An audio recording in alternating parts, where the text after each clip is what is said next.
nhau ngay là không có đâu có đi cùi rồi nó mô có ngày chạy giết cũng ngày đi ông một này còn được phi lên nhà của em ấy thì không lên rồi chọn cái sông thành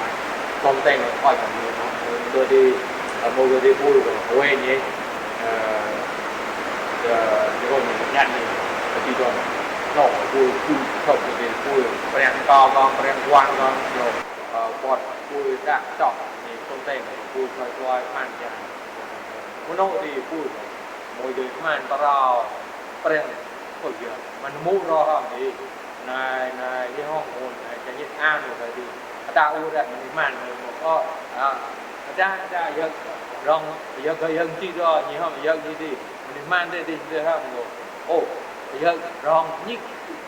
เพียงอยู่เยอะก็หนกรองพูดมาหน้าแกก็คือม้วนล้นยิ่งกว่าล้นมันสร้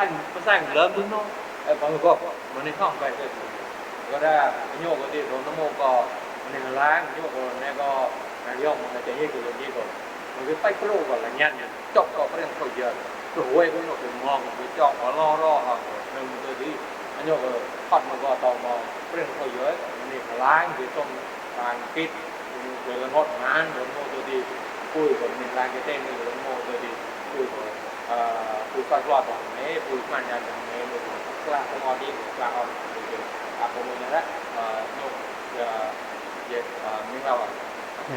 นี่แหละကျွန်တော်တို့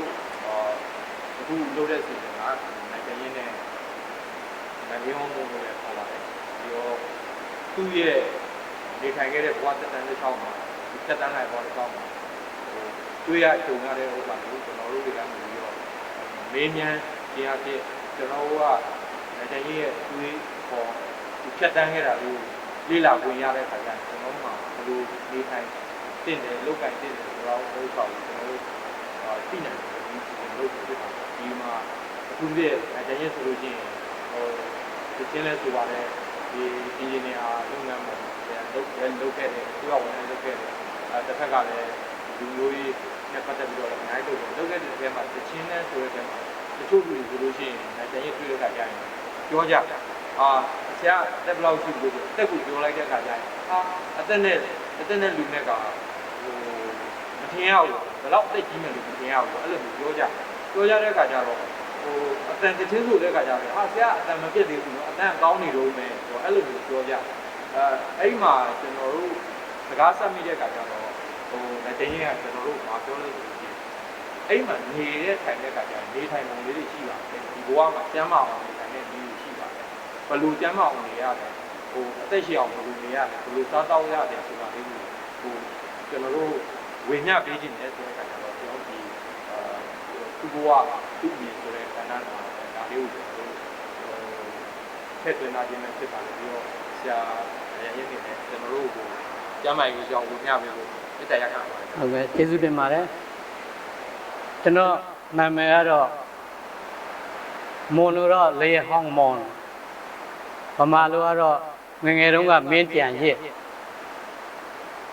ဒုတိယအရွယ်မှာတော့နိုင်ကြံရစ်တတိယအရွယ်လည်းနိုင်ကြံရစ်ပါပဲကျွန်တော်ကတော့ခုနဆရာအောင်သိန်းတင်ပြတယ်လို့ပဲကျွန်တော်နေထိုင်ကြည်ကြံခဲ့တဲ့ပုံစံကျမ်းမာရေးကိုဘယ်လိုလိုက်စားတယ်ဆိုတော့ပုံစံတွေကိုကျွန်တော်တချင်းဆိုတဲ့ကာလမှာစင်မောဆင်းလာတာနဲ့ကျွန်တော်ကိုတွေ့တဲ့ပရိသတ်တွေကပြောအမြဲတမ်းပြောလို့တခုပြောဆိုလို့ရှိတယ်ဆင်းလာရင်အသက်ဘယ်လောက်ရှိပြီလဲကနေ့ချိန်မှာကျွန်တော်အသက်က89နှစ်ရှိပါပြီအဲ့တော့ရုပ်နဲ့အသက်နဲ့အရွယ်တင်းတင်းတော့အဲ့လိုပြောလို့ရှိပါတယ်အဲ့တော့ကျွန်တော်ကတော့ဒါပရိသတ်ကကျွန်တော်ကိုစိတ်ချမ်းသာအောင်မြောက်ပင့်ပြောဆိုတယ်လို့ပဲကျွန်တော်ကအဲ့လိုခံယူထားပါတယ်အဲ့တော့ကျွန်တော်ကဘဝပေးကုသိုလ်ထူးတစ်ခုမွေးကြတဲ့ပါလာတယ်အဲ့ဒါဘာလဲဆိုတော့ကျွန်တော်ကအရက်တောက်လို့မရဘူးဘာလို့ဆိုတော့ရက်တောက်မယ်ဆိုတော့ကျွန်တော်က အသက်21နှစ်ကျွန်တော်ကြောင်းတက်တဲ့အချိန်မှာမှကျွန်တော်မွေးနေ့ကိုတငယ်ချင်းတွေကဟိုမွေးနေ့အတွက် ဒီပါတီ မွေးနေ့ပါတီလုပ်တော့ကျွန်တော်ကိုအရက်တိုက်ခိုင်းတယ်ကျွန်တော်တိုက်တယ်ကျွန်တော်မတော့ဘူးဒါမှမတော့လို့မရဘူးဘာညာဆိုတငုံတော့တောက်ဆိုတာအဲ့မှာကျွန်တော်ကအဲ့ဒီတုန်းကအရက်ကြောက်ဖြစ်တယ်လို့တော့မသိဘူးတောက်လိုက်တာပေါ့နော်တောက်လိုက်ပြီး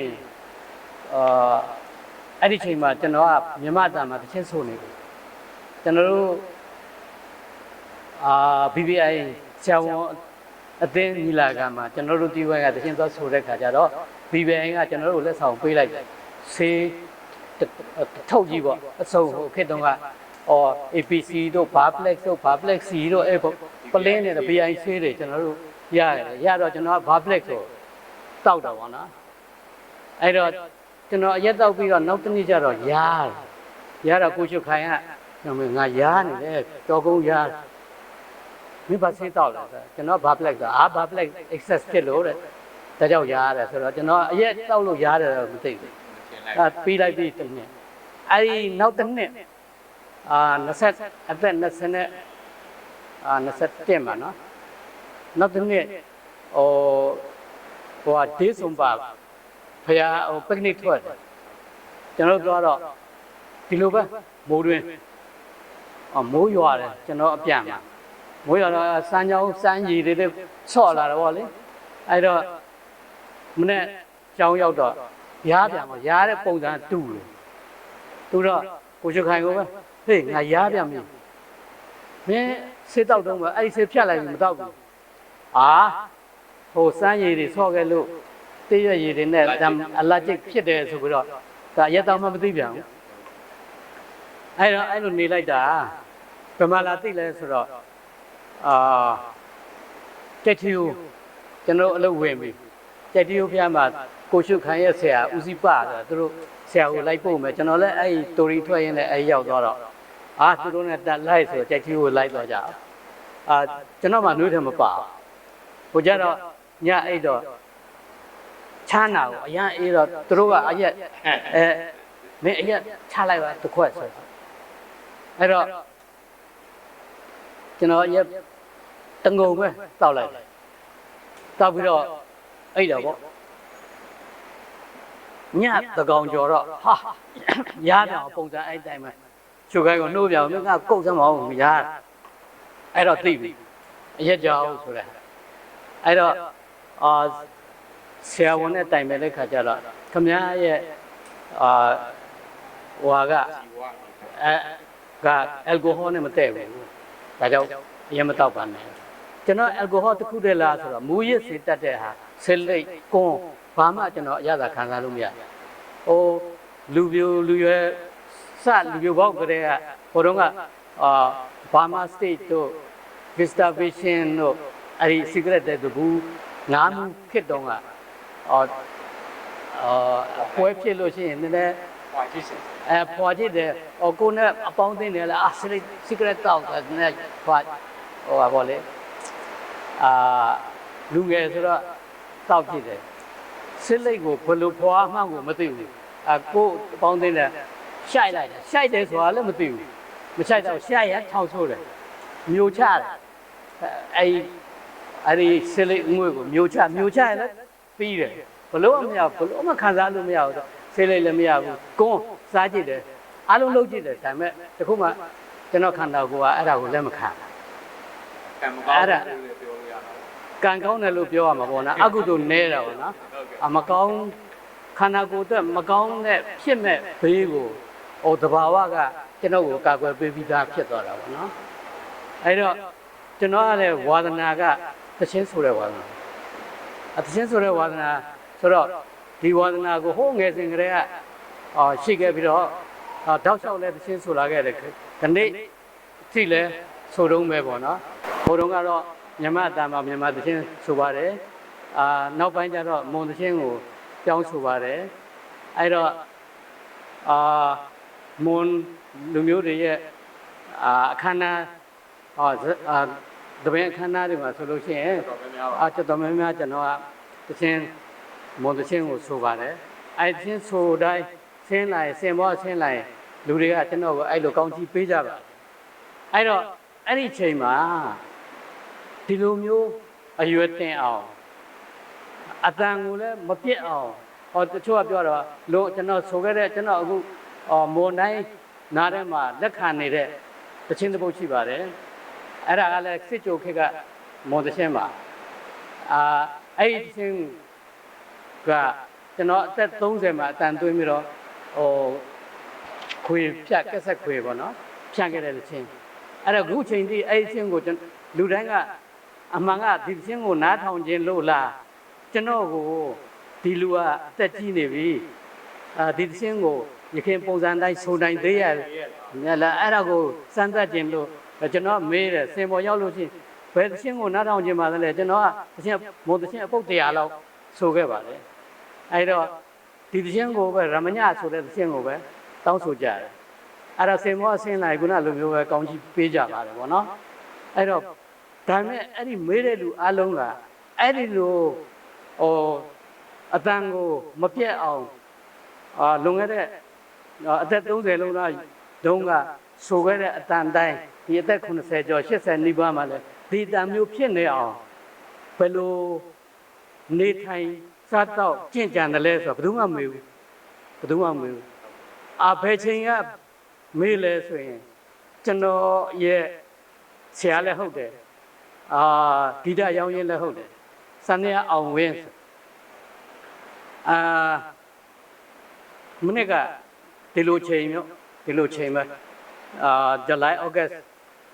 COVID-19 third wave Delta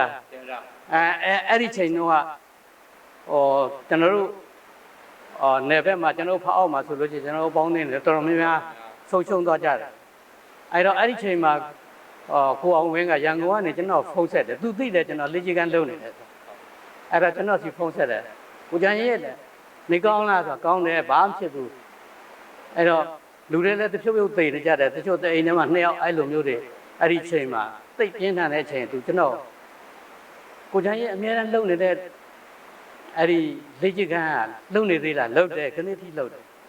အဲ့ဒါကို live ပေါ်တင်ပေးလေဒါမှမဟုတ်လည်းလုပ်တဲ့ဟာတွေကိုဓာတ်ပုံရိုက်ပြီးတော့ကျွန်တော်စီပို့ပေးတဲ့ကျွန်တော်လုပ်မလို့တဲ့ဆိုတော့အေးလေဒီဟာကိုလုပ်ဖို့အတွက်လွန်ခဲ့တဲ့နှစ်ပေါင်း90ကျော်လောက်တုန်းကကျွန်တော်ဆောင်းပါးတစ်ခုကိုဖတ်မိပြီးတော့တချင်းယူတာနဲ့ကျွန်တော်လုပ်နေတာလို့ထောက်ကူဖြစ်နေတာထောက်ကူဖြစ်ဟုတ်ကဲ့အဲ့ဒါကိုဒီဆောင်းပါးကကျမရေးအတွက်အကျိုးရှိတယ်ဆိုတဲ့ဥစ္စာကိုလက်ခံတဲ့လူကဗမာပြည်လုံးလူတန်း90ကျော်ကျွန်တော်တယောက်ပဲထင်တယ်လို့အဲ့တော့အခုခင်ဗျာကျွန်တော်ပြန်လုတ်ခိုင်းတော့ဒီဟာကိုပြန်ဖော်ဖို့ဆိုရယ်လိုက်လုံးမဲ့လူရှိရလားလို့ကျွန်တော်မေးတော့ကျွန်တော်လုံးမယ်ဗျာတဲ့တယောက်တော့ရဟုတ်ကဲ့အဲ့တော့လူတန်း90မှာကိုကြံရဲ့တယောက်လုတ်ခဲ့လို့အမြတ်ထွက်ပြီးဆိုရင်နောက်အခုထပ်လုတ်ပြလို့လိုက်တယောက်ထပ်လုတ်လို့ရှိရင်လည်းကိုကြံရဲ့အတွက်အဲ့ဒီလူအတွက်အကျိုးရှိတယ်တဲ့အဲ့တော့လုတ်ပြပါလားဆိုတော့ကျွန်တော်အဲ့ဒီတိုက်တွန်းတဲ့လူရှိလို့ဒီကျွန်တော်လုတ်ခဲ့တဲ့ဒီလေ့ကျင့်ခန်းအသက်ရှည်အောင်ဒီခေါင်းစဉ်ကိုကျွန်တော်ဗာပေးခြင်းလဲဆိုရင်ယောဂကင်းကင်းနဲ့ကြမ်းကြမ်းမာမာအသက်တရာနေနိုင်အောင်ဒီလေ့ကျင့်ခန်းကိုလုပ်ပါကျွန်တော်ဆက်လို့တော့ကကျမ်းမာကျမ်းမာဖို့ကျမ်းမာရဲ့ရှုတော့ကကြည့်ပြီးတော့လုပ်တာမဟုတ်ဘူးတချင်းဆိုဖို့အတွက်တချင်းအတန်ကိုတချင်းဆိုတဲ့ခါကြရင်တချင်းဆိုတဲ့ခါကြရင်အထောက်ခုပြစ်တယ်ဆိုတာတချင်းအဲ့ဒီဆောင်းပါးရေးတဲ့ဆရာကိုကျွန်တော်ကျေးဇူးတင်တယ်ကျွန်တော်တချင်းယူတော့လွန်ခဲ့တဲ့1989ခုနှစ်ဒီဇင်ဘာလထုတ်တပြေးတေးမဂ္ဂဇင်းမှာကျွန်တော်ကိုအာယုံကိုဆွဲလိုက်တဲ့ခေါင်းစဉ်ကအဆိုတော်များအတန်ကောင်းရန်လေ့ကျင့်နည်းအဲ့တော့ရေးတဲ့ဆောင်းပါးရှင်ကဆရာသိပ္ပံမှုတင်ဖြစ်ပါတယ်ဆရာသိပ္ပံမှုတင်ကိုကျွန်တော်ဒီကနေကြော့ပါတယ်သူကျေးဇူးကြောင့်ကျွန်တော်အခုလိုကျန်းကျန်းမာမာငါယောဂကင်းကင်းနဲ့ နေနိုင်တာပေါ့နော်အဲ့တော့သူ့ဆောင်မကတော့သူကိုယ်တိုင်တော့ရေးတာမဟုတ်ဘူးသူကဘာသာပြန်တာဒီသူဘာသာပြန်တဲ့ဟာကရုရှားကဂီတဟိုအဆိုတော်တွေကိုလေ့ကျင့်ပေးတဲ့သင်တန်းကျောင်းကသင်တန်းကျောင်းကလေ့ကျင့်ခန်းဟုတ်တယ်အဲ့ဒီအမျိုးသမီးရဲ့နာမည်ကဘာလဲဆိုတော့Alexandra Neskova အဲ့ဒီမျိုးသမီးကသူလေ့ကျင့်ခန်းပေါ့နော်သူကလည်းအဆိုတော်ပဲပထမတစ်နေ့မှာသူအတန်ဝင်တော့တယ်အတန်မထွက်ဘူးအတန်မထွက်တော့သူစိတ်ပူပြီးတော့ဆေးတွေမျိုးသူမိဝဲတယ်လေ့ကျင့်ခန်းတွေသူလှုပ်တယ်ဒီလေ့ကျင့်ခန်းကိုသူလှုပ်ရင်းနဲ့သူ့ရဲ့အတန်ကပြန်ကောင်းလာတယ်ပြန်ကောင်းတော့ဒါအကျိုးရှိတယ်ဆိုပြီးတော့သူကအဲ့ဒီအတန်ကောင်းလေ့ကျင့်နည်းကိုသူကသင်တန်းဖွင့်ပြီးတော့သင်တန်းမှာသင်တန်းသင်တယ်သင်တော့အဲ့ဒီသင်တဲ့လေ့ကျင့်ခန်းကိုဆရာသိပ္ပံမှုတင်ကဗမာလိုရေးပြီးတော့အဲ့ဒီဘာသာပြန်ပြီးတော့ကျွန်တော်ဖတ်မိတယ်လေ့ကျင့်ခန်းအများကြီးမဟုတ်ပါဘူး5မျိုးပဲအဲ့ဒီ5မျိုးကိုအဓိကအသက်ရှူလေ့ကျင့်ခန်းပဲကျွန်တော်တို့ကိုဗစ်ကာလမှာများသောအားဖြင့်အောက်ဆီဂျင်မလုံလောက်ဘူးအဆုတ်ကကောင်းအောင်အလုံးမလုပ်ဘူးအဆုတ်ကအေးပြီးတော့တက်ခဲလာတယ်အဲ့လိုပြဿနာတွေရှိတော့အများတန်းကဟိုတုန်းကကိုဗစ်ပညာပေးဆိုလို့ရှိရင်အသက်ကိုပြင်းပြင်းရှူပါနောက်ပြီးတော့အောက်ထားပါဝင်သွားတယ်နောက်ကဖြည်းဖြည်းရှုပ်ထုတ်ပါဆက်ရှိဖြစ်လို့ကျွန်တော်အဲ့ဒါကိုဖတ်ပြီးတော့အဓိကဒီဟာကြီးကငါတက်လုံးလုပ်ခဲ့တဲ့လုပ်ပဲဆိုတဲ့ဟာကဘာခေါ်လဲဆိုတော့အခုမှအထူးဆန်းလုပ်ပြီးတော့ဒီကိုဗစ်ကာကွယ်ရေးအတွက်ဒါကိုဟောပြောနေတယ် line ပေါ်မှာတင်နေတယ်ဆိုတော့ဖတ်ပြီးတော့ဒါငါတက်လုံးလုပ်နေတာပဲနည်းနည်းတော့ safe ဖြစ်သွားတယ် safe ဖြစ်တယ်ဒီကျွန်တော်လုပ်ရင်းနဲ့ကျမရင်းနဲ့ပတ်သက်တဲ့စာအုပ်တွေဖတ်တဲ့ခါကျတော့အဓိကကျွန်တော်တို့ခန္ဓာကိုယ်ထဲကိုအောက်ဆီဂျင်များဝင်အောင်ဘယ်လိုလုပ်မလဲတဘာဝအတိုင်းဘယ်လိုလုပ်မလဲဆိုတော့ဟုတ်တယ်အဲ့ဒါကိုကျွန်တော်ကတော့တွေ့တယ်ပြီးတော့တနေ့မှာကျွန်တော်ရန်ကုန်သွားတော့ကျွန်တော်ကျောင်းနေပဲတငယ်ချင်းပေါ့ကိုဝင်းရှိန်အိမ်ကိုရောက်သွားတော့ကျွန်တော်မောင်နှမပြန်မယ်ပြောတဲ့ခါကျတော့နှုံနဲ့ကျွန်တော်မျိုးသမီးကဝါတော့မင်းမျိုးသမီးကကျမ်းမာရေးချင်းနေမကောင်းဘူးတဲ့အဲ့တော့ဒီစာအုပ်ယူသွားတဲ့အဲ့ဒါမင်းမျိုးသမီးတို့အကျိုးရှိလိမ့်မယ်တဲ့ဘာစာအုပ်လဲခေါင်းစဉ်ကကျမ်းမာအသက်တရားတဲ့ငါမယူတော့ဘူးဘာဖြစ်လို့လဲအကျိုးရှိတယ်လေတဲ့သူပြောတယ်မဖတ်ရသေးဘူးနဲ့မင်းဘာလို့မှလဲဘယ်လိုဖြစ်လို့ပြောတာလဲအဲ့ဒီကျမ်းမာရေးအတွက်ရေးတဲ့စာအုပ်မှာငါမေးမယ်မင်းကိုနေ့စဉ်အချိန်မှကိုလက်လှုပ်ရှားမှုလေ့ကျင့်ခန်းလုပ်ပါဆိုတာမပါဘူးလားဟာပါတာဟောအဲ့ဒါအဓိကပဲငါမိမဘယ်တော့မှမလုပ်ဘူးဒါကြောင့်မယူသွားလဲသူလုံးမမဟုတ်ဆိုမယူတော့ဘူးလို့ပြောတာအဲ့တော့သိချအဲ့တော့အမှန်ကကျွန်တော်ယူခဲ့တယ်သူပေးတော့သူစိန်တာဖတ်ကြည့်တော့အမှန်နဲ့အဲ့ဒါပါတယ်အဲ့မှာထူးဆန်းတာကဘယ်ကျွန်တော်နေပကောင်းလို့တခါလေနေမကောင်းဖြစ်တာတို့သွားစေကန်းသွားပြလို့ရှိရင်ဆရာကမေးတယ်အရက်တော့လားဆေးလေးတော့လားအဲ့လိုပဲဒါတုံးတယ်မမေးရအမြဲတမ်းမေးတယ်အဲ့တော့ကျွန်တော်ကသူမေးတဲ့ဟာတခုမှမဟုတ်ဘူးပေါ့လေ့ကျင့်ခန်းကိုလည်းလှုပ်ရှားမှုလေ့ကျင့်ခန်းလုပ်တယ်အဲ့တော့ဆရာဝန်တိုင်းကျမရေးစာအုပ်တိုင်းကကိုလည်းလှုပ်ရှားမှုလေ့ကျင့်ခန်းအတွက်တိုက်တွန်းတယ်လှုပ်ခိုင်းတယ်ဒါပေမဲ့ဘယ်လိုကိုလည်းလှုပ်ရှားရမလဲမပါဘူးဘယ်တော့မှမပါဘူးကျွန်တော်သတိထားမိတယ်ဘယ်လိုကိုလည်းလှုပ်ရှားမှုလေ့ကျင့်ခန်းကပါလဲတစ်ကပါနှစ်ကပါသုံးကပါဆက်ရှိဖြစ်အဲ့လိုမျိုးတိုက်ရိုက်မပါဘူးဒါပေမဲ့ဟောပါလေအများအဖြစ် generally ပေါ့ လမ်းလျှောက်ပါပြေးပါအဲ့ဒါလောက်ပဲဩဒါလို့ရင်ဘာဖြစ်တယ်ဘယ်မှာ effect တော့ဖြစ်တယ်ဆိုတဲ့ဟာဘယ်တော့မှမပါဘူးဘယ်လိုလေ့ကျင့်ခန်းမျိုးလဲဘယ်လောက်လုပ်ရမလဲအဲ့ဒါလေ့ကျင့်ခန်းမျိုးကပါအောင်ကောင်းစေတယ်ဟုတ်တယ်အဲ့ဒါမပါတော့ကျွန်တော်ကတချင်းယူလို့ကိုယ့်အတန်ကိုထိန်းညင်လို့ဆိုပြီးတော့အဲ့ဒီဆရာသိပ္ပံမှုတင်ရေးတဲ့အဆိုတော်များအတန်ကောင်းလေ့ကျင့်နည်းဆိုတဲ့ဆောင်းပါးကိုဖတ်မိတဲ့ခါကျတော့သူလေ့ကျင့်ကအတိအကျဘယ်လိုလုပ်လဲဆိုတော့အဲ့သူပြောတဲ့အတိုင်းပဲကျွန်တော်လုပ်တယ်အဲ့ဒါလုပ်ရင်းနဲ့ကျွန်တော်ဖတ်ခဲ့တဲ့ကျမ်းမာရေးနဲ့ဆိုင်တဲ့စာအုပ်တွေကအကြောင်းအရာနဲ့ခံစားရတဲ့ result အကျိုးပေါ့နော်အဲ့ဒီအကျိုးကဘယ်အကြောင်းကြောင့်ဖြစ်တယ်ဆိုတာကိုယ့်ကိုယ်ပြန်ပြီးတော့ဆင်ခြင်စဉ်းစားကြည့်တဲ့ခါကျတော့ကျွန်တော်တို့ရဲ့ခန္ဓာကိုယ်ဟာနော်ဒီလိုမျိုးအသက်ရှင်ကျမ်းမာနေအောင်ဘာပေါ်မှာမူတည်တယ်လဲဆိုတော့ကျွန်တော်တို့ဗုဒ္ဓတရားတော်မှာလည်းရှိတယ်လေကံစိတ်ဥဒုဟာယဒီ၄မျိုးမှာတည်မိနေတယ်ဆိုတဲ့ဟာအဲ့တော့ဒီကံစိတ်ဥဒုဟာယ၄မျိုးထဲမှာကျွန်တော်တို့ပြုပြင်နိုင်တာကနှစ်ခုရှိတယ်ကံလုပ်ယူရမယ်ကောင်းအောင်လုပ်ရမယ်စိတ်ထားလိုက်ဥဒုသူ့ဟာသူဖြစ်မှာသဘာဝအရဖြစ်တယ်ထားလိုက်အာဟာယလူကcontrol လုပ်လို့ရအဲ့တော့ဒီနှစ်ခုကိုကျွန်တော်တို့ပိုင်နိုင်ပေါ့နော်ပြင်မယ်ဆိုလို့ရှိရင်ကျန်းမာရေးအတွက်အကျိုးရှိမယ်နောက်ကျွန်တော်အဲ့လေးချက်ကန်းကိုစလုပ်တော့တချင်းယူလို့လုပ်တာလုပ်တော့စလုပ်တော့တော့ကတော့အမြဲတမ်းမဟုတ်ဘူးစိတ်ပါတဲ့အချိန်မှာအားတဲ့အချိန်မှာလုပ်တယ်အမြဲတမ်းမလုပ်ဖြစ်ဘူးတော့ဟိုတုန်းကကျွန်တော်စလုပ်တော့ကအသက်ရှူလေးကန်း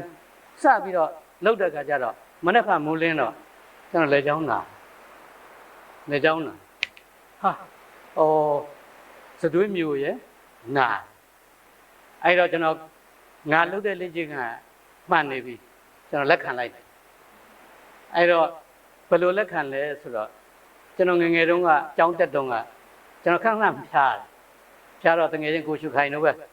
အဲ့တော့မင်းတို့လိုဝိမ့်မပါလားပါညာဆိုတော့ကျွန်တော်ကစာမလိုက်နိုင်တော့အဲ့ဒီကိုလည်းလှုပ်ရှားမှုတွေကြောင်းသားဘဝတော့မလုပ်ဘူးသူတို့ခဏကျွန်တော်ဖျားတော့စံ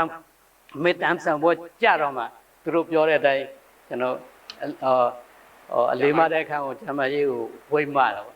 ဝိမ့်မပြီးနောက်နေ့ကျတော့ကိုလည်းမလုပ်ဘူးတဲ့လို့ဆိုတော့ပေါင်နေပဲပေါ့15ပေါင်လောက်ရင်မကြည့်တယ်ပေါ့မနေ့ကအဲ့ရထတော့ဟာကိုလည်းတဲ့နာမဖြစ်တော့ဘူးမင်းတို့လက်ချက်ကမင်းတို့ဝိမ့်မနဲ့အဲ့ဒါ9ရက်ဆိုရင်ပျောက်သွားမယ်ကြိုးစားပြီးလုပ်ဆိုတာကြောင့်ဆက်လုပ်တော့အမှန်တကယ်ပဲသူပြောတဲ့အတိုင်းပဲဆက်လို့အဲ့တော့အဓိပ္ပာယ်ကဒီဝိမတုံးကဒီကြွက်သားတွေမာနာတယ်ဆိုတာဘာကြောက်လဲအဓိပ္ပာယ်ကအဲ့ဒီကြွက်သားမှာ force ဆိုတဲ့အားတက်ရောက်မှုရှိလို့အားဆိုတဲ့ force ဆိုတဲ့တက်ရောက်မှုရှိလို့ဒီကြွက်သားနာတယ်ဆိုတော့ကျွန်တော်တို့ဘာပြောလဲဆိုတော့အဲ့ဒါမင်းလှုပ်တဲ့လက်ကျကထိနေပြီအဲ့တော့ဒီကြွက်သားကိုထိနေပြီတက်ရောက်မှုရှိနေပြီဆိုတာအဓိပ္ပာယ်ကကျွန်တော်တို့ engineer ပြောနေဆိုရင်work done ပေါ့နော်အဲ့တော့ဒီအလုပ်လုပ်တဲ့အကျိုးကဒီမှာတက်ရောက်နေပြီအဲ့တော့ဒီလိုတက်ရောက်မှုရအောင်ဒီ result ကိုရအောင်ဘာလုပ်ရမလဲဆိုတဲ့ဟာကျွန်တော်တွေးတော့ပေါ့နော်တွေးတဲ့ခါကျတော့အဲ့ဒီသူပြောတဲ့လေ့ကျင့်ခန်းကိုပထမလေ့ကျင့်ခန်းကိုပြင်းအသက်ရှူတဲ့ကိစ္စကိုလုပ်တဲ့ခါကျတော့ပထမနေ့မနေ့ဖန်လို့ကြတော့ကျွန်တော်စရွေးမြူလို့မရလေချောင်းနာအဲ့တော့လေချောင်းနာတာကိုမရလိုက်ဘူးဘာဆက်တွေးလဲဆိုရင်ငါလုပ်တဲ့လေ့ကျင့်ခန်းထိနေပြီဘာလို့ထိလဲဆိုတော့ကျွန်တော်တို့တချင်းဆိုတဲ့လူပဲဖြစ်လူတိုင်းကစကားပြောလို့ရှိရင်အတန်ကိုမြည်စေတဲ့ diaphragm ဆိုတဲ့ရှိအဲ့ဒီ diaphragm ကတာမန်ဆိုလို့ဒီတိုင်းပဲသူတွေအတန်ထွက်ဒါပေမဲ့သူ့ကိုလှုပ်ပေးလိုက်ရင်အတန်ထွက်လှုပ်ပေးဖို့အဆုတ်ကနေ လေကိုပုတ်ထုတ်လိုက်လေကသူ့ကိုဖြတ်တော့အဲ့မှာဒီတောက်ဆန်းကတုတ်ပြီးတော့ခွက် နဲလို့ပေါ့နဲရှစ်ခင်ပြောမှာ ဟုတ်ပါဘူးလက်ရှိကလို့မဟုတ် diaphragm ကပို့ပြီးတော့ဒါပဲကို ကျွန်တော်တို့ဘောတကားဟောင်းလို့ on diagram diaphragm အောင်ရွက် အဲ့ရွက်လိုမျိုးသတွင်းမျိုးရင်လေချောင်းနာတယ်ဆိုတာအဲ့ဒီ diaphragm နေရာထိပြီသူ့ကိုဒီအကျိုးက တဲ့အောင်တရားမှုရှိနေပြီဆိုတာကျွန်တော်လက်ခံပြီးတော့ဆက်လုပ်တယ်ပေါ့နော်ဒါဆက်လုပ်တော့ချက်ချင်းကြီးအတန်ကြီးပိုကောင်းလာတဲ့ဒီလိုတော့မဟုတ်ဘူးဒါပေမဲ့အဲ့ဒါကိုလုပ်တဲ့အကျိုးကကျွန်တော်စာအုပ်တွေကျမကြီးနဲ့ဆိုင်တဲ့စာအုပ်တွေဖတ်တဲ့ခါကျတော့ကိုယ်လည်းစဉ်းစားကြည့်တဲ့ခါကျတော့ကျွန်တော်တို့ဝိမ့်ပါတာဖြစ်ဖြစ်တက်ရှူတာပဲဖြစ်ဖြစ်ပြေးတာပဲဖြစ်ဖြစ်ဒီကိုယ်လည်းလှုပ်ရှားမှုလုပ်တဲ့နေရာမှာအားတက်ရောက်မှုနေရာတိုင်းကနာတယ်အားတက်ရောက်တာကိုဘာပြောရမလဲဆိုရင်ကျွန်တော်တို့ခန္ဓာကိုယ်ကိုတိဆောက်ထားတဲ့အစိတ်ပိုင်းတွေအလုံးကcell တွေနဲ့cell တွေနဲ့တိဆောက်ထားတာပေါ့အဲ့ဒီ cell တွေကအမြဲတမ်းရှင်သန်နေအောင်လုပ်ရင်ကြမ်းပါ cell တွေသေရင်အမှန်ကဒီ cell ကအမြဲရှင်သန်နေတာမဟုတ်ဘူးဖြစ်လိုက်ပြက်လိုက်ကျွန်တော်တရားတော်တွေမှာလည်းဖြစ်တယ်ပြက်လိုက်ဖြစ်လိုက်အဲ့ဒီဖြစ်ခြင်းပြက်ခြင်းညှနေရင်ကြမ်းပါတယ်ဖြစ်တာနဲပြီးတော့ပြက်တာများလို့ရှိရင်မကောင်းတော့ဘူးအဲ့ဒီဟာတွေကိုလည်းကျွန်တော်ကစာအုပ်စာပေတွေမှာဒီဘုဒ္ဓရာတွေရခဲ့တယ်ပေါ့နော်အဲ့တော့အဓိပ္ပာယ်ကအသက်ရှူလေးကန်းကိုလှုပ်တဲ့အချိန်မှာဘယ်အကျိုးတွေဘယ်လိုရတယ်ဘယ်လိုပုံရတယ်ဆိုတာကအမှအသက်ရှူတာပဲလေအသက်ရှူတော့အတန်ကောင်းတယ်အတန်ကိုထိမ့်ပေးတယ်အတန်ဘာခေါ်လဲပို့ပြီးတော့ကောင်းလာတယ်စသဖြင့်ဒီရဇတ်မျိုးကိုရဖို့ဘာကြောင်းလဲဘာကြောင်းအဲ့ဒါလိုဖြစ်တယ်လဲဆိုတော့ကျွန်တော်အဲ့ဒါကိုဘယ်လိုဆက်တွေးလဲဆိုတော့အသက်ကိုပြင်းပြင်းရှူထုတ်လိုက်တဲ့ခါကျရင်တွင်းလိုက်တဲ့လေရဲ့ပြင်းအားကြောင့်သူပုတ်တိုက်သွားတဲ့လမ်းကြောင်းတစ်ခုလုံးတက်ရွှေလမ်းကြောင်းတစ်ခုလုံးအဆုတ်ထိပ်ကတောက်လျှောက်သူကလှုပ်သွားတယ်ပြင်းပြင်းရှူတဲ့ကြောင့် ပြင်းပြင်းရှူတဲ့ပို့ပြီးတော့သူကလှုပ်သွားတာပေါ့လှုပ်သွားတဲ့အခါကျအားရတော့ခုနကဝိမသလိုကိုတက်ဆိုင်တဲ့ကြွက်သားတွေကိုလှုပ်ပေးသလိုအဲ့ဒီပဲပို့ပြီးတော့တမ်းမာလာရှိတယ်ဟုတ်ကဲ့ဒါလှုပ်ပေးတာပေါ့အဲ့တော့အဲ့လိုတက်ရှူတော့ဒီခန္ဓာကိုယ်အတွင်းမှာကလိဇာပေါ့နော်ကလိဇာကိုလှုပ်ပေးတာဒီအသက်ကိုပြင်းပြင်းရှူနိုင်ဖို့အတွက်ကဒီအဆုပ်ကိုညှစ်ပေးရတယ်အဲ့ဒီအဆုပ်ကိုညှစ်ပေးဖို့ကဒီရင်အောင်ပေါ့နော်ဘိုက်တာအဲ့ဒီမှာကြွက်တာဒါဖရန်ရှိတယ်အဲ့ဒီဖဖို့လိုမျိုးရှိတယ်အဲ့ဒါညှစ်အောင်အဲ့တော့အသက်ကိုရှင်းရှူတဲ့ခါကျတော့အဲ့ဒီဒါဖရန်ကိုလည်းကြွက်သားကိုလည်းအကျိုးရှိစေတယ်သူ့ကိုအလုပ်ပေးလိုက်တယ်အဲ့တော့လေဝင်တဲ့လေပမာဏကတာမန်ရိုးနေတာတဲ့ကိုသူကပိုများတဲ့အတွက်ကြောင့် volume ပိုများတဲ့အတွက်ကြောင့်အဆုတ်ကပေါ့တက်လာတယ်အဲ့တော့အဆုတ်ကပေါ့တက်လိုက်ပြန်ကျုပ်လိုက်အဲ့လိုမျိုးလုပ်တဲ့ခါကျအဆုတ်ကလည်းသူ့ကို automatic အလုပ်ပေးနေတယ်သူအဲ့ဒီသူ့ရဲ့class C တွေကို cell တွေကိုအလှုပ်ပေးနေတယ်ပို့ပြီးတော့အလုပ်ကိုသူကပေးနေတယ်အဲ့တော့အဲ့ဒီလက်ကျကမ်းမှာပုံမှန်ဒီအသက်ရှူတာတစ်ခုတည်းမဟုတ်ဘူးအသက်ရှူရင်းနဲ့ကိုယ်လက်လှုပ်ရှားမှုကိုလှုပ်စေတယ်မထိုင်တယ်ရှေ့ခါကော့တယ်ခါကုန်းတယ်စသဖြင့်လှုပ်ရှားမှုတစ်ခုစီသူထည့်သွားတယ်လူကြီးက1 2 3 4 5ပုံစံမတူဘူးအဲ့တော့ကျွန်တော်ကဟိုတုန်းက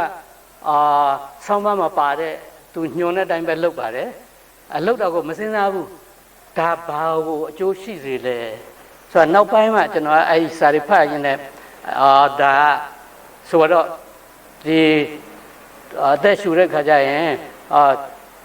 လက်မောင်းကိုဘယ်လိုကွေးလက်သီးကိုဘယ်လိုဆုပ် ဒီရေအောင်ကိုပွင့်အောင်ဘလို့လှုပ်ဆက်ရှိပြအဲ့လိုဟာမျိုးတွေညွှန်ကြားတဲ့ရှိတယ်အဲ့ဒါကိုလှုပ်တဲ့အခါကျရင်ထိုင်ထတာလည်းပါတယ်အဲ့တော့အလုံးကအသက်ရှူတာတစ်ခုတည်းမဟုတ်ပဲနဲ့အကျော်အစ်စ်တွေအတွက်လည်းအကျိုးရှိတယ်နောက်ပြီးတော့ထိုင်ထတယ်ဆိုကြတဲ့ကကြွက်သားတွေကိုလည်းသူက force လှုပ်ရှားစေတယ်အဲ့ဒါမှခန္ဓာကိုယ်တစ်ခုလုံးရဲ့လှုပ်ရှားမှုကိုဒီအသက်ရှူလေ့ကျင့်ခန်းမှာအလုံးပါတယ်တွဲပြီးတော့အလုံးပါတယ်ဒီအကျိုးတွေအလုံးခံစားရတယ်နောက်ကျွန်တော်တို့တွေ့ရင်ကျွန်တော်အခုအသက်89နှစ်ရှိပါပြီအဲ့တော့ရွယ်တင်တယ်လို့ပြောကြတယ်အဓိပ္ပာယ်ကရွယ်တင်တယ်ဆိုတာအိုမင်းရော့ခြင်းနဲတာပေါ့ဟုတ်ကဲ့အဲ့တော့အိုတယ်ဆိုတာဘာလဲအိုတာကိုကျွန်တော်တို့ကြည့်အောင်သူရဲ့တွင်မြင်လက္ခဏာရဲ့အိုတယ်ဆိုတာဘာလဲသပင်ကစကြည့်အိုရရင်အိုလာရင်သပင်ဖြူတယ်သို့မဟုတ်ထိတ်ပြောင်လာသပင်ကျွတ်တယ်နားလေးလာမယ်မျက်စိမှုံလာမယ်နောက်ရေပြားတွေမှာအရေပြားတွေတွန့်လာမယ်ပရင်နေတွန့်လာမယ်နောက်ပြီးတော့အကွက်ဖြစ်တယ်ဆိုတဲ့ဟာလေcell တွေ dead cell ကနေကုန်မသွားဘဲနဲ့ကြာနေခဲ့တယ်အဲ့ဒီဟာကိုကျွန်တော်တို့စာပေထဲမှာဘုဒ္ဓဖတ်ထားတဲ့ဟာနဲ့စဉ်းစားကြည့်တာပေါ့အဲ့တော့အဲ့ဒီအိုစေနိုင်တဲ့လက္ခဏာတွေကိုလက္ခဏာကိုမပေါ်အောင်သို့မဟုတ်မြန်ဖြစ်မလာအောင်အတိပ္ပယ်ကဇရာဆိုတဲ့ဒီလူတိုင်းကဇာတိမလိုချင်တာတွေပေါ့အဲ့ဒီဇရာဆိုတဲ့ဟာကမလိုချင်လဲရမှာပဲဒါပေမဲ့ဒီဇရာကိုဘယ်သူမှမလိုချင်ဘူးဗျာတိဆိုတာဘယ်သူမှမလိုချင်ဘူးဒါပေမဲ့မလိုချင်ပဲနဲ့နေလို့မရဘူးရောက်ကိုရောက်လာဒါပေမဲ့ဒါကိုတားနိုင်ဖို့အတွက်မြန်မလာနဲ့အလျှော့ချနိုင်ဖို့အတွက်မြန်မလာနဲ့ခဏနေအောင်အချိန်ဆွဲဖို့အတွက်ကနီးရှိတယ်နီးရှိတယ်ကျွန်တော်တော်တော်လေးစိတ်ဝင်စားနေဟုတ်ကဲ့အဲ့ဒီနီးရှိတယ်ဆိုတာဒါကကျွန်တော်အခုဒီကိစ္စကိုပြိဿတ်တွေကတာမန်အသက်ရှူလေ့ကျင့်ခန်းလို့စိတ်ထဲမှာဒီလိုမထားပဲနဲ့သိပ္ပံနီးကြအမှန်တကယ်ဖြစ်နိုင်တယ်ဆိုတော့လက်ခံလာအောင်ကျွန်တော်အခုပြောနေတာအဲ့တော့အသက်ရှူလေ့ကျင့်ခန်းလှုပ်ယုံတက်မဟုတ်ပဲနဲ့ကိုယ်လည်းလှုပ်ရှားမှုတွေမှာဘာကလဲဆိုတော့ cell ကိုကျွန်တော်တို့အလုပ်ပေးတယ်ပေါ့နော်အဲ့တော့အလုပ်ပေးတဲ့နေရာမှာခုနသိပ္ပံမှုတင်ဆရာသိပ္ပံမှုတင်ရေးတဲ့ဆောင်းပါးထဲမှာပါတဲ့ဟာကျွန်တော်ကကြားမှာညှပ်ပြီးတော့ထည့်သေးတယ်ဟုတ်ကဲ့အပိုတွေပေါ့နော်ကျွန်တော်ယူဆတယ်ပေါ့ဒါမှန်တယ်ဆိုတဲ့ဥစ္စာအဲ့တော့ခုနပြောတဲ့အိုခြင်းဆိုတဲ့အတွင်ပြင်လက္ခဏာကိုဘာကြောင့်အိုတယ်ဆိုတော့ဥမာပရင်နေရတွန့်လာတယ်ဘာကြောင့်တွန့်လဲဆက်သေးတယ်အဲ့ဒီပြန်ရှင်းအောင်ဘယ်လိုလုပ်ရမလဲဆိုတော့သူ့ကိုလှုပ်ပေးရမယ်သူ့ကိုလှုပ်ပေးရင်သူပြန်ရှင်းမယ်သူတမ်းမာလာရင်ဒီတွန့်တာပါတာနဲလာမယ်အဲ့လိုမျိုးပေါ့နော်အဲ့ဒါကိုစာအုပ်တုံးမှာကျွန်တော်ဖတ်မိတယ်တက္ကသိုလ်တက်နေတဲ့ကျောင်းသားတယောက်ကပေါ့အဲ့တုန်းကနာမည်ပါကျွန်တော်မမေ့တော့ဘူးအဲ့တော့သူကဘာတက်တည်ပြလဲဆိုရင်သူတို့တက္ကသိုလ်ကျောင်းသားဘဝမှာတဲ့ဘာကလဲမိသွေးနဲ့မိဘူးတိုက်တယ်ဟိုခေတ်တုန်းကပေါ်ပလင်အင်ဂျီဆိုတော့လျှော်ပြီးရင်တွန့်တယ်တွန့်တော့တခါလေမိဘူးကလည်းကိုယ်စီမှာမရှိတဲ့သူများကြီးသွားငှားလို့မရရင်အဲ့တွန့်တို့ကြည်ကြည်နဲ့ပဲကျောင်းတက်ရတယ်ပေါ့နော်အဲ့တော့သူကဒီမိဘူးမတက်ရတဲ့အင်ဂျီကိုမတွန့်အောင်သူဘာလုပ်လဲဆိုတော့အင်ဂျီကိုသေချာဖြတ်ပြီးတော့ခောက်ပြီးရင်ခေါင်းအောက်ထားအိတ်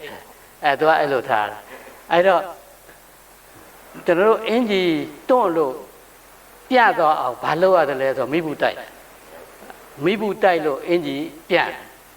အဲ့တော့ကျွန်တော်တို့မျက်နှာတွန့်ရင် အပူတိုက်ရင်ဒီမျက်နှာပြရမယ်တိကွာအဲ့တော့လက်ပူဟိုတိုက်လို့ရှိရင်သူအကျိုးကဘာလဲဆိုတော့အပူရတဲ့အတွက်ကြောင့်ဒီတွန့်တာတက်တာမယ်ဆဲစစ်ကိုအလုတ်လုတ်ပြီးတော့ဆဲစစ်ကိုလှုပ်ပေးတဲ့ကြောင့်သူဒီအကျိုးတစ်ခုရတာပေါ့အဲ့တော့ကျွန်တော်တွေးတယ်ဒီအသက်ရှူလေ့ကျင့်ခန်းအပြင်လေ့ကျင့်ခန်းတစ်ခုနဲ့တစ်ခုအပြောင်းကြားမှာအဲ့ဒီအိုးတာနည်းနည်းကြာအောင်အချိန်ဆွဲလို့ရအောင်ခုနလေ့ကျင့်ခန်းတွေကိုကျွန်တော်ကြားမှာလှုပ်ပေးတယ်နောက်ပြီးတော့အိုးရင်သွားကျူးတယ်မျက်စိမှုန်တယ်အဲ့ဒါလဲကျွန်တော်တို့ဆရာကြောပွဲမှာဆရာဒီဩဝါဒပေးတယ်ဆုပေးရင်သူကဘယ်လိုနေထိုင်ရမယ်ဆိုတာကျွန်တော်မှတ်တဲ့ကြောင်းကဆရာဥဆိုင်ဟုတ်သူအသက်60ကျော်မှသူပေတယ်သွားတစ်ချောင်းမှမကျူအဲ့တော့သူကကျွန်တော်တို့ကိုဘာပြောလဲဆိုတော့အစာစားပြီးတိုင်းသွားကြထိုးပါခိုးတော့ကတော့တာမန်ပေါ့နော်အနှိမ့်ဆုံးနဲ့ရှာလပက်ရည်တောက်ရင်တော့မှသွားကြထိုးပါအချိုရည်တောက်ရင်လည်းသွားကြထိုးပါဟောအစာညက်မှအသားညက်မှထိုးခိုင်းတာမဟုတ်အဲ့ဒီဘောပေါ့နော်သူအဲ့လိုပြောတော့ကျွန်တော်မှတ်တော့မှပြန်စဉ်းစားတယ်ကိုကဒီဟာသူပြောလို့ဒါလုပ်တယ်မလို့ချင်ဘူးလက်မခံဘူးစင်ကြီးစင်လက် reason ကိုကြောင့်ရှာတဲ့ခါကျတော့အဲ့ဒါလက်ကျမရေးစာအုပ်ကရတာပဲလေသွားကြပါကျုပ်ထိုးခိုင်းလေသွားကြမှာအစာညက်နေလို့ရှိရင်ညက်တဲ့အစာကတညကြာလို့ရှိရင်အချင်းပေါက်တယ် anxiety အချင်းပေါက်တယ် acidity ဖြစ်တော့နော်အဲ့ဒီအချင်းပေါက်တာကစပြီးတော့ဒီသွားချင်ရင်သူစားတယ်စားတော့တော်ဖို့စားတယ်လို့ကျွန်တော်တို့ဒီအရက်ကအဲ့လိုမျိုးဟိုပြောကြတယ်ပေါ့နော်တော်ဖို့စားတယ် chemical reaction အဲ့ဒီ acid ကြောင့်အဲ့ဒီအစာကြောင့်အစာညှပ်သိပ်လို့ရှိရင် acid ဖြစ်တယ်ဟုတ်ကဲ့နောက်ပြီးတော့ချင်သွားတယ်တောက်ကစားတာအဲ့တော့ရှားခုနသူပြောတယ်ရှာလပက်ရေတောက်ရင်လည်းရှာလပက်ရေကအဖတ်လည်းမဟုတ်ဘူးဘလို့ဖြစ်လို့ तू ကအဲ့ဒါပယ်ခိုင်းတယ်သွားကြထိုးခိုင်းတယ်သွားကြထိုးခိုင်းတယ်လဲဆိုတဲ့ခါကျနောက်ထပ်စာအုပ်တုံးမှာတပ်ဖတ်မိလားဒီအချိုဆိုတဲ့အရတာတရားတက်ဆိုတဲ့ဟာခုနဒီအသားတွေညှက်တာတဲ့ပိုဆိုးတယ်ဒီကောင်ကအက်ဆစ်များဖြစ်တယ်ဟုတ်ကဲ့ဟုတ်ဘာလို့ရှာလကာရေကိုကျွန်တော်တို့ကအချိုကနေဟုတ်တယ်ဒါအမှန်ရှာလကာရေရဲ့အချင်းဘဝအချိုပြီးတော့ချင်းသွားတယ်ဟုတ်တယ်အဲ့ဒါကြောင့်လဲ तू ကရှာလပက်ရေတောက်ရင်လဲသွားကြထိုးပါတယ်အခုစကားနဲ့ပြောလို့ရှိရင်အချိုရေပေါ့ဗျာအဲ့တော့အဓိပ္ပာယ်ကအချိုဆိုတဲ့အရသာကဒီကျမ်းမာရေးအတွက်မကောင်းဘူးအဲ့တော့စာအုပ်တုံးမှာဗာရေးလဲဆိုတော့ကျွန်တော်တို့ရှောင်ရမယ့်အရသာဆောင်ရမယ့်အရသာရှိတယ်ကျွန်တော်တို့ရှောင်ရမယ့်အရသာကချိုစိတ်ငံအချိုရယ်စိတ်တဲ့ရသာရယ်ငံတဲ့ရသာရယ်ဒီသုံးမျိုးကိုပယ်နိုင်ရင်လျှော့နိုင်ရင်ကျမ်းမာရေးအတွက်ကောင်းတယ်ကျမ်းမာရေး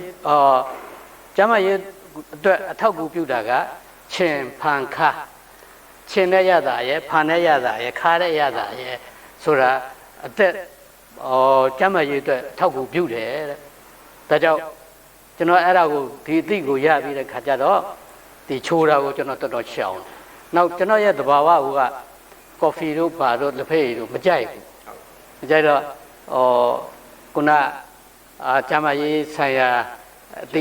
ချက်လက်တွေနဲ့လည်းတော့တိုက်ဆိုင်နေပါတော့ဗောနော်အဲ့တော့အခုချိန်မှာဆိုလို့ရှိရင်ဒီအချိုးကိုအားလုံးရှောင်တယ်မတော့ဘူးနောက်ပြီးတော့ကျွန်တော်ကြိုက်တဲ့ဟာကျွန်တော်ငယ်ငယ်တည်းကဒီရေနွေးချမ်းကိုကြိုက်တယ်ကျွန်တော်အိမ်မှာကျွန်တော်အိမ်မှာလည်းကျွန်တော်အဖေလည်းရေနွေးချမ်းတစ်သက်လုံးရေနွေးချမ်းပေါက်တာရေမတော့ဘူးအဲ့တော့ကျွန်တော်အဲ့ဒီအကျင့်တွေငယ်တည်းကပါလာတော့အခုချိန်ထိလည်းကျွန်တော်ရေမတော့ဘူးရေနွေးချမ်းမရှိတော့မှပဲ သိပ်စားလို့ရှိရင်ရေသားတောက်ရေသားဘူးလေးတောက်တယ်အဲ့ဒါကျွန်တော်အများရန်ကျင့်နေထိုင်ခဲ့တာပေါ့နော်အဲ့တော့ခုနပြောတဲ့ကံနဲ့အာဟာရကျွန်တော်အခုပြောတော့ကံကလေ့ကျင့်ခန်းလုပ်ယူတယ်လုပ်ယူရင်ဖြစ်တယ်ဆိုတဲ့ဟာတခုပေါ့နော်ခုနအာဟာရဆိုတဲ့နေရာလဲကိုစားသုံးလိုက်တဲ့အာဟာရဒီကိုခန္ဓာကိုယ်အတွက်အကျိုးရှိသလားအပြစ်ကိုဖြစ်စေသလားအဲ့ဒါကိုဆင်ခြင်ပြီးတော့ပယ်တဲ့ဟာပယ်လုံးဝမပယ်နိုင်လဲလျှော့ပေါ့နော်အဲ့တော့အဲ့ဒါကိုတရားတက်ကိုလုံးဝလျှော့စေခြင်းနဲ့ကျွန်တော်စာအုပ်9အုပ်ရှိပြီပေါ့နော်ဒေါက်တာဒေါခင်နွယ်ဝင်းရေးတဲ့ Do a better health ဆိုတဲ့စာအုပ်ကိုကျွန်တော်ဖတ်ကြည့်တော့ तू ကတရားကိုလုံးဝဆက်ကျင်တယ်အချို့ပေါ့နော်အဲ့တော့သူ့ရဲ့စာအုပ်ကိုဖတ်လို့ရှိရင်တခါလေကျွန်တော်တို့စွဲနေတဲ့အရင်အတွေးကောအဟောင်းတွေတော်တော်များများကိုပယ်ခိုင်းတာပြောင်းပြန်နေပေါ့နော်ဥပမာဘာတွေမျိုးလဲဆိုရင်အစီကိုရှောင်ရမယ်ဆိုတဲ့ဟာသူကအစီကိုစားပေးရမယ်အစီကိုစားပေးရမယ်အချိုးကိုပို့ရှောင်ပါအချိုးကဘာဆိုးတယ်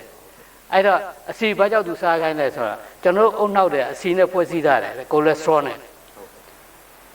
အဲ့တော့အသက်ကြီးလာတဲ့ခါကျရင်အဲ့ကိုလက်စထရောကဆုံးရှုံးလာတယ်အဲ့တော့ထပ်ဖြည့်ပြီးဖို့တော့အစီဆိုတဲ့နေရာမှာဝက်စီတို့တိရစ္ဆာန်စီကိုပြောတာမဟုတ်အစီကစီတတ်မဟုတ်အစီပဲဒီတိရစ္ဆာန် fast အစီမဟုတ်ငါးကြီးစီလိုမျိုးsalmon ငါးလိုမျိုးအဲ့ဒါကိုစားခိုင်းတာဟုတ်ကဲ့ငါးကြီးစီဒီတော့အသက်ကြီးလိုက်ရင်တော့ငါးကြီးစီစားရမယ်ပေါ့ဟုတ်တယ်အဲ့ဒီအစီကိုသူကပူစားခိုင်းတယ်ကင်ဆာကုထုံးမှာအဲ့ဒါပါစီစားတရိစ္ဆာန်စီတော့မဟုတ်ဟုတ်တယ်အဲ့တော့ကျွန်တော်အဲ့ဒီကျမ်းမာရေးစာအုပ်နဲ့ကျမ်းမာရေးနဲ့ပတ်သက်တဲ့စာအုပ်တွေဖတ်ပြီးတော့ကျွန်တော်သိတဲ့ကျွန်တော်ဉာဏ်နဲ့စဉ်းစားပြီးတော့အခုဒီကျမ်းမာရေးလေ့ကျင့်ခန်းကိုလုပ်တဲ့နေရာမှာဘာအကျိုးတွေရတယ်ဘယ်လေ့ကျင့်ခန်းတော့ဖြစ်ဘယ်နေရာကိုအကျိုးသက်ရောက်စေတယ်ဆိုတဲ့ဟာကျွန်တော်ကအဲ့လိုမျိုးလှုပ်ရင်းနဲ့အတွေ့အကြုံရခဲ့တယ်တော်တော်များတယ်တစ်ချိန်မှာကျွန်တော်ရေချိုးရင်းနဲ့ဆက်ပြခွက်လှမ်းယူတာလက်ကမရောက်တော့ဘလုံးကလှုပ်မရနားတယ်တအားနာတယ်ဒီပခုံးနာတော့ဒီအမြဲတမ်းသွားလေးရှိတဲ့ကျွန်တော်ဆရာလက်ဖေးကြီးဦးလက်ဖေးကြီးတော့သူကနှိမ့်မှာကျွန်တော်လက်မခံနိုင်ဘူးအဲ့ဒီနှိမ့်ရအဲ့ဒါကိုဘာကလဲအယိုးကျော်ဆရာဝန်ဒေါက်တာညွတ်ဆိုးစီကိုကျွန်တော်တပ်ပြဆရာကျွန်တော်ဒီလိုဖြစ်နေစစ်ထိုးရမယ်တဲ့ကျွန်တော်ကမလိုချင်ဘူးဒါကိုပျောက်ဖို့စစ်ထိုးရမယ်ဆိုတဲ့ဟာကျွန်တော်အဲ့လိုမျိုးဘာကြောင့်ဖြစ်တယ်ကျွန်တော်သိချင်တယ်ဘာကြောင့်ဒါမျိုးဖြစ်တယ်အဲ့တော့ဒါကအခမသိလို့ကျွန်တော်တို့ဗမာတွေပြောရင်လက်ပြင်ကျော်ငုတ်တယ်ဆိုတဲ့ဟာလည်းဖြစ်အကျော်ကြောင့်လည်းဖြစ်နိုင်တယ်တဲ့အယိုးကြောင့်လည်းဖြစ်နိုင်တယ်အသက်ကျွန်တော်အဲ့တုန်းကအသက်80ပြည့်ပြီကျွန်တော်တို့ပြအဲ့တော့ဒီလောက်အသက်ဆိုရင်တော့အယိုးဖြစ်ဖို့များတယ်ဒါပေမဲ့ချက်ချင်းပြောက်ဖို့အတွက်ကဆေးထိုးမှရမယ်ဆေးထိုးတာပဲတောင်းလည်းမသိဘူးဈေးကြည့်တယ်ဆေးတစ်လုံးထိုးအဲ့တော့ဒါကိုမဖြစ်အောင်ကာကွယ်ဖို့အတွက်နီလာမရှိဘူးလားရှိတယ်တဲ့လေ့ကျင့်ခန်းလုပ်ရမယ်ဘာလုပ်မယ်ဆရာလေ့ကျင့်ခန်းလုပ်ရမယ်လုပ်မယ်ဆရာဆိုတော့သူပေးတဲ့လေ့ကျင့်ခန်းပေါ့နော်သူပေးလေ့ကျင့်ခန်းကတိတ်မများဘူး3မျိုးပဲဒီဟာဒီအတွက်ကိုဒီနာတဲ့အလှမ်းလုံးမပေးတာနာသူတို့ကြောကုန်းကုတ်လုံးမရတာတို့လက်မလုံးမရတာတို့အဲ့လိုမျိုးဖြစ်တယ်အဲ့ဒီလေ့ကျင့်ခန်းဒေါက်တာညွတ်ဆိုးစီကရပြီးတော့ကျွန်တော်ခုချိန်ထိပဲခုနအသက်ရှူလေ့ကျင့်ခန်းကြားမှာကျွန်တော်ဒါလေးပေါင်းပြီးတော့လုပ်တယ်ဒါပေမဲ့ကျွန်တော်စိတ်ဝင်စားတာတစ်ခုရှိတယ်ခုနသူစီပေါ့နော် ရတော့ညှို့စုစီမှာသူကဆေးထိုးရမှာဆိုဆေးကထိုးပြစ်ခဲ့ရတာ ထိုးဖြစ်တယ် ဟုတ် ချက်ချင်းပြောက်ဖို့အတွက်ဆေးထိုးမှရမယ် ဟုတ်ကဲ့ ဆိုတော့ကျွန်တော်မြန်မြန်လည်းပြောက်ချင်တော့ထိုးခွေ ထိုးခဲ့ ဆွေးကြည့်ခွေ နောက်ကြလေ့ကျင့်ခန်းဆက် လေ့ကျင့်ခန်းဆက်လုပ်တယ် ဟုတ်ကဲ့ အခုချိန်သေးကျွန်တော်အဲ့ဒါပြန်မဖြစ်တော့ ဟုတ်ကဲ့ နောက်တစ်နေ့ကျွန်တော်မူးတယ်အိမ်လဲဆိုတော့ဒေါက်တာညွှန့်စီမတော်တော့မယ်ဒေါက်တာရဲဝင်းစီတော့ပြတယ် ဟုတ်ကဲ့ ကျွန်တော်အိမ်လဲတယ်ဆရာဆိုတော့ကောင်းမော့သေးလားတဲ့ဒီနေ့ဟာမော့တယ်ဆရာဘာလုပ်လဲမြင်းတစ်ချက်ပိုးအိမ်လို့ ဟုတ် တတ်ရှင်းရေးလုပ်တာဖြစ်မှာပေါ့တဲ့ ဟုတ်ကဲ့ ဟာဘာကြောင့်ဖြစ်လဲဆရာ position ကောင်းမော့လိုက်တဲ့အချိန်မှာတဲ့အုံနောက်ကိုရောက်သွေးရောက်စေတဲ့သွေးကြောကခောက်သွားတယ်ခောက်သွားပြီးတော့သွေးကလိုချင်တဲ့ပမာဏအုံနောက်ကလိုချင်တဲ့ပမာဏလောက်မရပဲရော့သွားလို့အဲ့ဒါ ဟုတ်ကဲ့ ဟိုအာယုံကြောထိခိုက်တာပေါ့လေအဲ့တော့နောက်သတိထားပါတဲ့အဲ့ဒါအသက်ကြီးနေပြီအကြာကြီးမမော့နဲ့ဟိုဒါမဖြစ်အောင်ဘယ်လိုလဲဆိုတဲ့ဟာသူမပြောဘူးဒါအကြာကြီးမမော့နဲ့ဒါပဲအဲ့တော့အဲ့ဒါလေဒီ Facebook ပဲ Facebook ကလေ့ကျင့်ခန်းပေါ့နော် ဟုတ်ကဲ့ ဒီ Z ဒီ11မျိုးကြီးပေါင်းကြောင့်ဒီအကျော်ဒီအာယုံကြောတွေညှက်တာအဲ့ဒီခုနမူတာတို့ဘာတို့ဖြစ်တာအဲ့ဒါလည်းဖြစ်နိုင်တယ်တဲ့အဲ့ဒီအယုတ်ကြီးပေါင်းကိုပျောက်အောင်လေ့ကျင့်ခန်းလုပ်တဲ့နေရှိတယ်ဆိုတော့အဲ့ဒီ Facebook ကဟိုပေးတဲ့လေ့ကျင့်ခန်းလည်းကျွန်တော်ကယူလိုက်တယ်နည်းနည်းပဲသိအများကြီးမဟုတ်ဘူးဘယ်လိုလှုပ်ရှားမလဲဆိုတဲ့ဟာသူလေ့ကျင့်ခန်းနည်းနည်းအဲ့ဒီလဲကျွန်တော်ခုနသိပ္ပံမှုတင်ရှေ့ရတဲ့လေ့ကျင့်ခန်းကြားမှာကျွန်တော်အဲ့ဒါကိုလည်းယူလိုက်တယ်ပေါ့နော်နောက်တစ်နေ့သိမကြသေးဘူးတစ်နှစ်လောက်ပေါ့နော်ကျွန်တော်9လလောက်ခံစားရတာဟိုဘာခေါ်လဲအကျော်တင်းတယ်ပေါ့နော်လမ်းလျှောက်လို့ရှိရင်အဆင်မပြေဘူးတင်းနေတော့ကြွသားတွေတင်းနေတယ်ကျွန်တော်ညာဘက်ခြေထောက်တစ်ဖက်ကတန်းတယ်အဲ့ဒါကိုကျွန်တော်ဒီလိုပဲဆရာလက်ဖိတ်ရောက်တာပဲဟိုကြတော့သူကကျွန်တော်ဟိုဒီလိုဖြစ်တာလွယ်တယ်ဆိုပြီးတော့ကျွန်တော်ကင်ပါလေရောကျွန်တော်អော်လိုက်တာလေအဲ့ဒါနှိပ်တာဗောဒီခြေပွားနေရာအကျော်ဆုံတဲ့နေရာကိုသူ့လက်တန်တန်မာမာကြီးနဲ့နှိပ်တာကျွန်တော်သူ့ပြောတာကျွန်တော်အသက်အရွယ်လောက်ဆိုကျွန်တော်မျက်နှာကန်ထည့်လိုက်ပြီးတော့ဆရာဖြစ်နေလို့ကျွန်တော်ပြောတော့မခံနိုင်ဘူးဆိုတော့သူလွတ်လိုက်တယ်အဲ့ဒါနဲ့ဒီဟာကြီးကောင်းမလားဆိုမကောင်းဘူးသူလှုပ်ပြီးလည်းမကောင်းဘူး9လကြော်ကြာဆရာကတနေ့တချင်းကိစ္စနဲ့ပတ်သက်ပြီးတော့ဆရာဦးမြတ်ငယ်အိမ်ကိုကျွန်တော်ရောက်သွားတယ်ကြိုင်မြောကိုသူ့ဇနီးလည်းနေမကောင်းအဲ့ဒီချိန်မှာလက်တဲ့ဆရာတယောက်အဲ့ဒီရောက်တော့ဒါလက်တဲ့ပဲတဲ့ဘာညာဆိုဦးမြတ်ငယ်ဇနီးကပြောတော့ကျွန်တော်ဒီလိုပဲခြေထောက်တစ်ဖက်ကဒီလိုနှိပ်တယ်လား အဲ့အနှိမ့်တယ်လက်တယ်မဟုတ်ဘူး sorry နှိမ့်တယ်အကြောကန်ဆရာပေါ့နော်အဲ့တော့အဲ့ဒါလွယ်ပဲတဲ့ပြင်လို့ရတယ်တဲ့နောက်ဘယ်တော့မှမဖြစ်ဘူးတဲ့ဟာဘယ်လိုလဲခက်လာတာမခက်ဘူးနည်းနည်းပဲဘာခေါ်လဲခြေထောက် position နဲ့ဒီလိုငုတ်တာပဲဘာမှဒီပေါင်ကိုကင်တာတို့နှိပ်တာတို့တခုမှမပါဘူးအဲ့ဒီလေ့ကျင့်ခန်းကို तू လုတ်ပြတော့ကျွန်တော်လုတ်ကြည့်တယ်လုတ်ကြတော့မဆိုးဘူးဆိုတော့အဲ့ကျွန်တော်လှုပ်ရင်ခုချိန်ထိအဲ့ဒီပေါင်တန်းနေတဲ့အကျော်တက်တယ်ဆိုတော့ယောဂမရှိတော့ဘူးပေါ့နော်ဟုတ်ကဲ့ ကြောက်ကင်စရာမလိုဘဲနဲ့လေ့ကျင့်ခန်းလုပ် လေ့ကျင့်ခန်းလုပ်ရုံပဲဒါမှလေ့ကျင့်ခန်းပြပြနဲ့ညီလည်းမဟုတ်ဘူးလွယ်ပဲ အခုဆိုရင်ကျွန်တော်မှတ်တာကမှတ်ပြီးတယ်ဥစ္စာဟိုဆရာနေကျင်ရေးကနေပြီးတော့လုပ်နေလေ့ကျင့်ခန်းဆိုလို့ရှိရင်ပထမဆုံးကတော့ဟိုဆရာသိပ္ပံမှုတင်ရေးတဲ့ဆောင်းပါးတဲ့လေ့ကျင့်ခန်းတွေလုပ်လို့နော်နောက်ပြီးတော့ဟိုဒေါက်တာညွတ်ဆိုပေးခဲ့တဲ့လေ့ကျင့်ခန်းလေးလည်းလုပ်နောက်ပြီးတော့ Facebook ကလေ့ကျင့်ခန်းလေးလည်းလုပ်နောက်ပြီးတော့ဒါကြိုက်မြောကဒီလက်သက်ဆရာကြီးပြလာတဲ့လေ့ကျင့်ခန်းပေါ့ဟိုကျွန်တော်ကြည့်အခုဆို ဟိုလေးခုလောက် ဟုတ်ကဲ့ ဟုတ်ကဲ့ကဲခုမဟုတ် တစ်ခုမှမဟုတ် ဒီကုန်ကြေးကြလည်း မရှိဘူး ဟိုအသက်လည်းရှိအောင်ဆိုတာအမှန်တမ်းစိတ်ဝင်စားစရာကောင်းတယ် ဟုတ်ကဲ့အဲ့ဒါကိုကျွန်တော်ကဟိုမသိပဲနဲ့ဘာခေါ်လဲဟိုတုန်းကတချင်းယူတဲ့တချင်းကြောက်ကိုကျွန်တော်ကထောက်ကူဖြစ်တယ်ဆိုပြီးတော့ကျွန်တော်တဖြည်းဖြည်းနဲ့ချဲ့လာလိုက်တာကျွန်တော်ပြောတဲ့အတိုင်းကျွန်တော်လုပ်တဲ့အတိုင်းလိုက်မလုပ်နိုင်ရင်တောင်မှ တချို့လေးလုံးမယ်ဆိုရင်လည်း တချို့လေးလုပ်နိုင်တဲ့အကျိုးတွေရမှာပါပြီးတော့ဥပမာကျွန်တော်အချိန်90လုပ်ပါလို့ပြောရင်ကို10ချိန်နိုင်လဲ10ချိန်လုပ်ရတယ်စကားဆိုရင်နည်းနည်းပဲလုပ်မယ်ဆိုရင်လည်းရတယ်တခုတော့ရှိတယ်တရားပေါ့နော်တရားစိတ်ဆိုတာယုံကြည်တဲ့ယုံကြည်ချက်ဒီဟာကအကျိုးတကယ်ရှိပါတယ်ယုံကြည်တယ်ဆိုမှလို့နော်အဲ့တော့ယုံကြည်ချက်ရှိပြီးဝိရိယမြဲမြံမှုလိုတယ်အမြဲတမ်းဒါကိုမပြတ်ကျွန်တော်ဆိုရင်အသက်50ပြည့်ပြီးနောက်ပိုင်းကပြည့်ရက်တော်တော်နဲတယ်ကျွန်တော်ကမကြမ်းမှလို့တော်၎င်းခီးတော်လို့တော်၎င်းအဲ့လိုကာလမျိုးပဲကျွန်တော်နားတယ်ပုံမှန်ဆိုရင်တော့ဘယ်တော့မှ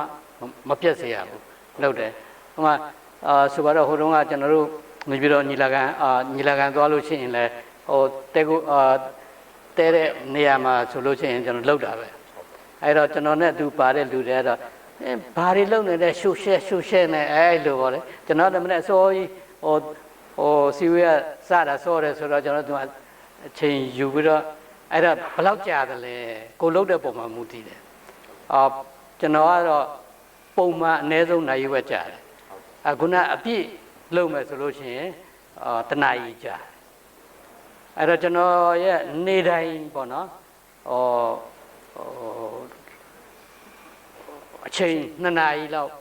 ကျွန်တော်မနေ့9နာရီအဲ့ရထားပြီဆိုရင်ကိုလက်သဆင်တာရဲ့ဖျားရှိခိုးတာရဲ့လေ့ကျင့်ခန်းလုပ်တာရဲ့အလုံးစုစုပေါင်း2နာရီတော့ကြာတယ်အဲ့တော့အဲ့ဒါပုံမှန်ပဲအဲ့တော့ကျွန်တော်တစ်သက်လုံးအဲ့ဒီလိုလုပ်ခဲ့တယ်လုပ်ခဲ့တဲ့အတွက်ကြောင့်ခုနကတ်ယောဂါကိုလည်းကျွန်တော်အဲ့ဒါကိုလုပ်တာကိုဘာအကျိုးရှိတယ်လဲဆိုတော့ကျွန်တော်ခန္ဓာကိုယ်မှာခုခံနိုင်ရေးimmune system ကောင်းလာတယ် resistance ကောင်းလာတယ် immune system ဟုတ်ကဲ့ကျွန်တော်လည်းအဲ့ဒီဥစ္စာလေးခုနကတော့တွေးတယ်နော်ဒီအခုလေ့ကျင့်ခန်းလုပ်တဲ့အခါကျရင်သူ့ရဲ့ရရှိတဲ့ဒူးကျေးစုကဘာတွေလဲဆိုတာတော့အခုနားထောင်တဲ့လူပေါ့နော်စိတ်ဝင်စားလို့နားထောင်တယ်ဒီချိန်လေးရောက်လာဆိုသူစိတ်ဝင်စားနေသူကတော့ဘာကောင်းလဲဆိုတဲ့ဥစ္စာလေးကို summary လေးပေါ့အတူချုပ်တွေတော့လူနေလိုက်ရောအဲ့ဒါလေးပြောပြအခုပြောနေပြီဘာကောင်းလဲဆိုရင်ခုနကပျက်စီးသွားမဲ့အိုမင်းရရောသွားမဲ့ခုနအတန်ဆိုရင်လည်းအတန်နဲ့ပတ်သက်တဲ့အတန်ထွက်ဖို့အတွက်ခုနအတန်ကိုဖြစ်စေတဲ့လေကိုတွင်းထုတ်လုပ်တဲ့အဆုပ်အားကောင်းတယ်အဆုပ်အားကောင်းတဲ့အတွက်ကြောင့်အဲ့ဒီလေ့ကျင့်ခန်းလုပ်တဲ့ပုဂ္ဂိုလ်သည်ရင်ကျယောဂမဖြစ်ရဘူးရင်ကျယောဂမဝင်နိုင်ဘူးအဆုပ်အားကောင်းတဲ့အတွက်ကြောင့်နော်ရင်ကျယောဂအထူးသဖြင့်ဆရာဝန်တွေပြောရင်ဖြစ်ပြီးရင်ကုလို့မရဘူးတဲ့နော်ကုတဲ့ဆေးမရှိဘူးဒါအမှန်တကယ်လက်တွေ့ရတော့ဟုတ်တယ်ရင်ကျဖြစ်ပြီးတော့တစ်ဒါနဲ့ပဲတည်သွားကြတယ်များတယ်အဲ့တော့ရင်ကျကအဆုပ်ကြောင့်ဖြစ်တယ်လေအဆုပ်အားမကောင်းတဲ့ကြောင့်အဲ့တော့အခုလေ့ကျင့်ခန်းဒီအဆုပ်ကိုတော်တော်ကိုအားကောင်းစေတဲ့အတွက်ကြောင့်ရင်ကျပန်းနာရင်ကျယောဂမဖြစ်ဘူးဟုတ်နောက်ပြီးတော့အသက်ရှူလမ်းကြောင်းကအမြဲတမ်းရှင်းနေတယ်လေ့ကျင့်ခန်းလုပ်ပြီးတဲ့နဲ့တစ်ခုနဲ့တစ်ခုကြားမှာသတိထားကြည့်ပါတလိပ်တွေထွက်ပါလိမ့်မယ်တလိပ်စတွေးတို့တလိပ်တို့ထွက်လိမ့်မယ်ဒိဗကအတန်ကိုကောင်းစေတဲ့ဟာအတန်ကိုဖျက်ဆီးနေတာတလိပ်ပါဟုတ်တယ်အဲ့ဒီလေ့ကျင့်ခန်းလုပ်လို့ရှိရင်တလိပ်တော်တော်ကိုနဲတယ်တလိပ်ထွက်တာပေါ့နော်တလိပ်ပါထွက်တယ်ဟိုခန္ဓာကိုယ်ရဲ့တိုက်ခိုက်မှုကြောင့်ဒီတွေကယောဂကိုယ်ရတက်ကိုယ်နဲ့ထွက်လာပြီး antibody နဲ့ပေါ့ရောပြီးတော့တလိပ်ဖြစ်နေထွက်လာတယ်ပြောလို့ရအောင်မဟုတ်တလိပ်ဆိုတဲ့ဟာက လူကိုအကျိုးပြုစေတယ်တဲ့ ဟုတ်တယ်ဗျာဒီမိုဒီမျိုးပဲ တလိတ်ကလူကိုအကျိုးပြုစေတယ်ဆိုတာ तू ကအသက်ရှူလမ်းကြောင်းမှာရှိတယ် ဟုတ်ကဲ့ ကျွန်တော်တို့ဒီအသက်ရှူလိုက်တဲ့ခါကျဖုံမှိုက်တဲ့ပါညာဆိုတာဝင်သွားတယ်ပထမဒါကို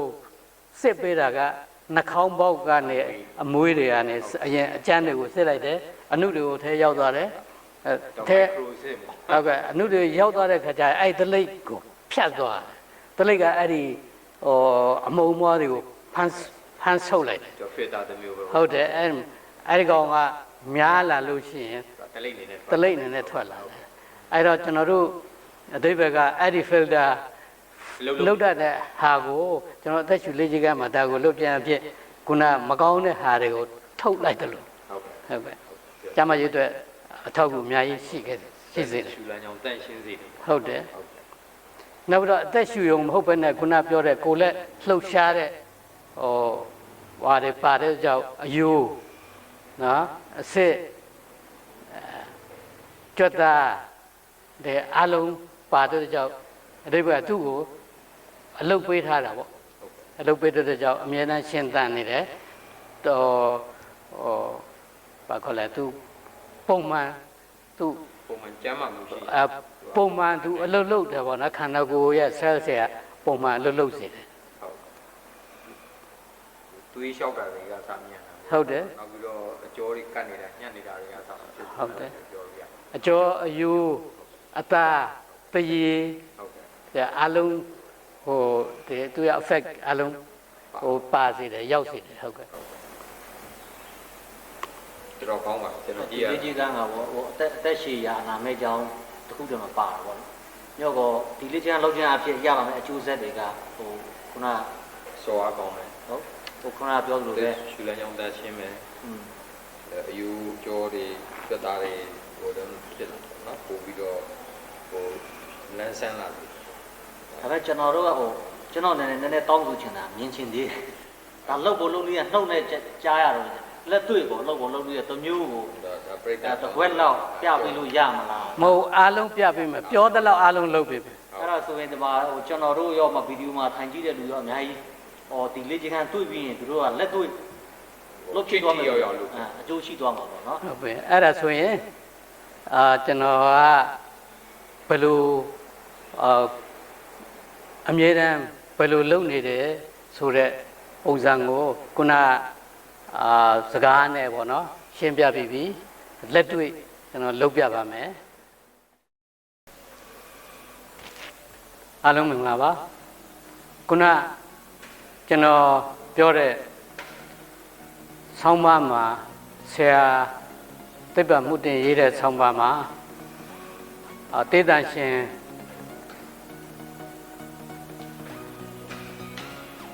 ရှာမအလက်ဆန်ဒရာထရက်ကိုဗာတင်နန်းကျောင်းမှာ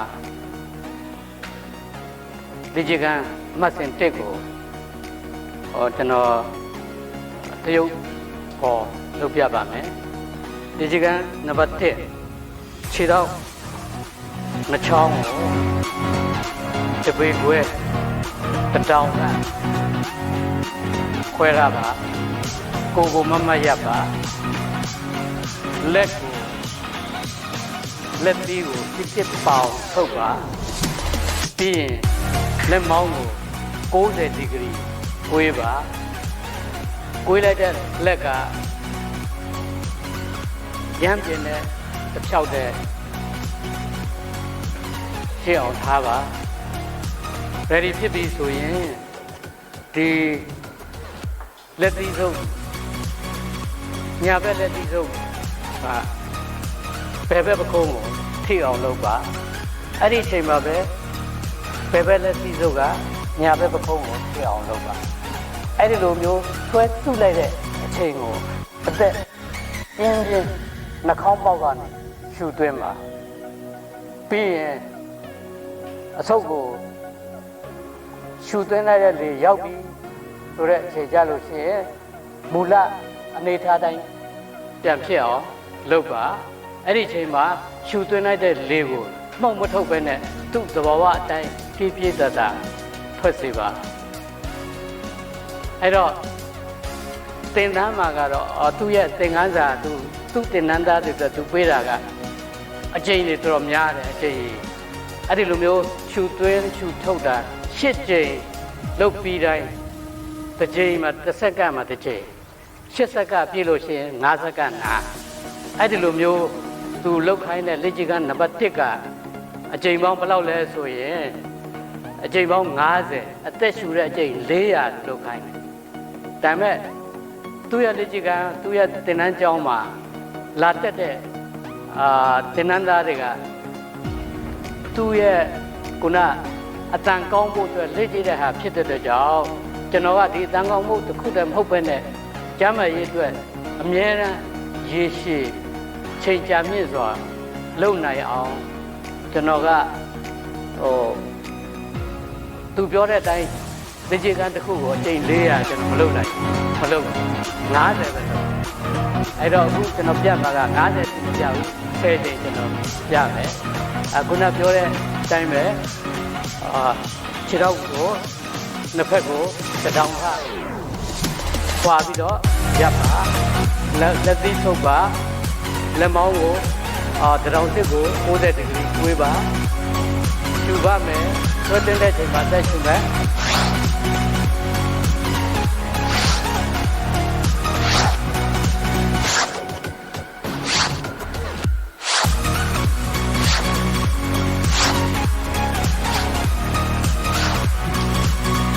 10ကြိမ်ပြီးပါပြီကျွန်တော်ပုံမှန်နေ့တိုင်းဆိုရင်အကြိမ်50လုပ်ပါတယ်ဒီကြိမ်ကနံပါတ်1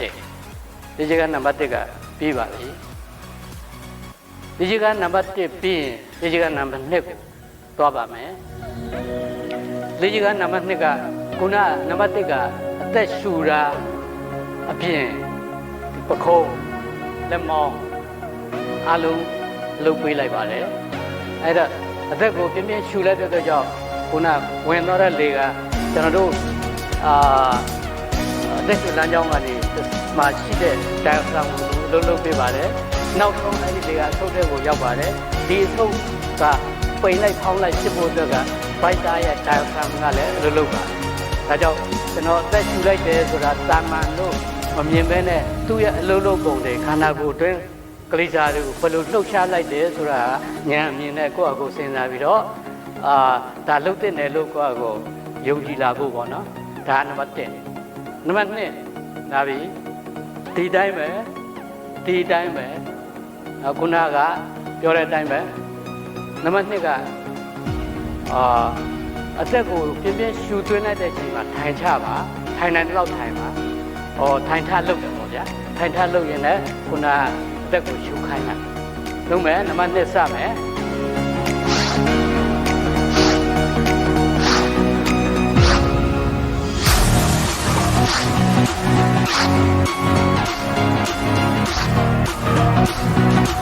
နံပါတ်2လက်ကျကန်ပြီးပါပြီအဲ့ဒီနံပါတ်2လက်ကျကန်ကဘာရတယ်လဲဆိုသူအဖြစ်တွေခနောက်အဖြစ်တွေအားလုံးရှိပါတယ်အဲ့ဒီအချိန်မှာပဲခြေစလုံးချက်တာပေါင်ချက်တာအားလုံးရှိပါတယ်သူ့ကိုအားလုံးလုပ်ပေးလိုက်တယ်ပေါ့နော်အဲ့ဒါလဲကိုညာမျက်စိနဲ့မြင်ကြည့်ပါဒီဘက်ကအသက်ရှူတာတစ်ခုတည်းမဟုတ်ပဲနဲ့ခန္ဓာကိုယ်မှာရှိတဲ့အင်္ဂါအစိတ်ပိုင်းတွေကိုဘယ်လိုလုပ်ပေးတယ်ဘယ်လိုအဆက်ဖြစ်တယ်ဆိုတဲ့ဥစ္စာကဒါနံပါတ်1ပေါ့မြင်သိပါတယ်အဲ့တော့ခုနကျွန်တော်ပြောတဲ့အောင်းမမပါတဲ့ဒီကြံတစ်ခုနဲ့တစ်ခုကြားမှာကျွန်တော်အပိုညှက်ထဲတဲ့ကိစ္စတွေရှိတယ်အဲ့ဒါဘာလဲဆိုရင်အိုစေနိုင်တဲ့အိုတယ်ဆိုတဲ့လက္ခဏာတွေပျောက်အောင်သက်သာအောင်လုပ်တဲ့နေပါအဲ့တော့ကျွန်တော်တို့မျက်နှာလူတွေရဲ့သင်ပြန်လက္ခဏာကိုကြည့်လို့ရှိရင်လူတိုင်းကမျက်နှာကိုအရင်ကြည့်ရတယ်ခန္ဓာကိုယ်ကအရင်တွန့်နေတာတို့ကြွတာတွဲနေတာတို့ဘယ်လိုတိတ်ပြောဂရုစိုက်ဘူးမျက်နှာကိုအရင်အာယုံလူတွေအာယုံထားကြတယ်အဲ့တော့မျက်နှာမှာပေါ်တဲ့အသင်းကြောင်းတွေတက်တာအောင်အိုတဲ့လက္ခဏာတွေကိုတက်တာအောင်ကျွန်တော်ကုစားဖို့အတွက်မျက်နှာကို မိဘူးတိုက်ပါမယ်အဲ့တော့မိဘူးမလို့ဘူးကျွန်တော်လက်နဲ့ပဲလက်ဘူးတိုက်တယ်ခေါ်တာပေါ့နော်လက်ဘူးတိုက်တယ်အထူးသဖြင့်ကျွန်တော်မျက်နှာမှာအရင်ဆုံးပေါ်တာကမျက်ခုံးနှစ်ဖက်ကြားဒီနေရာမှာအတွန့်တယ်အိုလို့ရှိရင်ဒီကောင်ပိုတွန့်တယ်ပိုပြီးတော့အရေးကြောင်းနဲ့အဲ့ဒါကိုကျွန်တော်လက်ဘူးတိုက်မယ်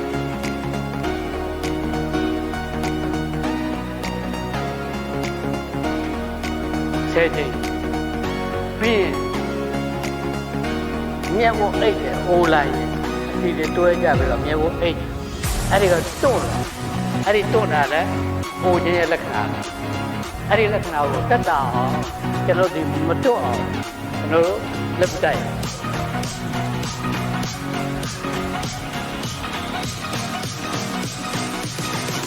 အဲ့ဒီလိုပဲပါဒီပါမတိုင်ခင်မှာဒီချမ်းဒီစင်းကြောင်းကနဲ့လာတယ်အိုလိုက်အဲ့တော့ဒီစင်းကြောင်းကိုလည်းကျွန်တော်ဖြေလို့ရတယ်လက်ပူတိုက်မယ်ဒီနေရာ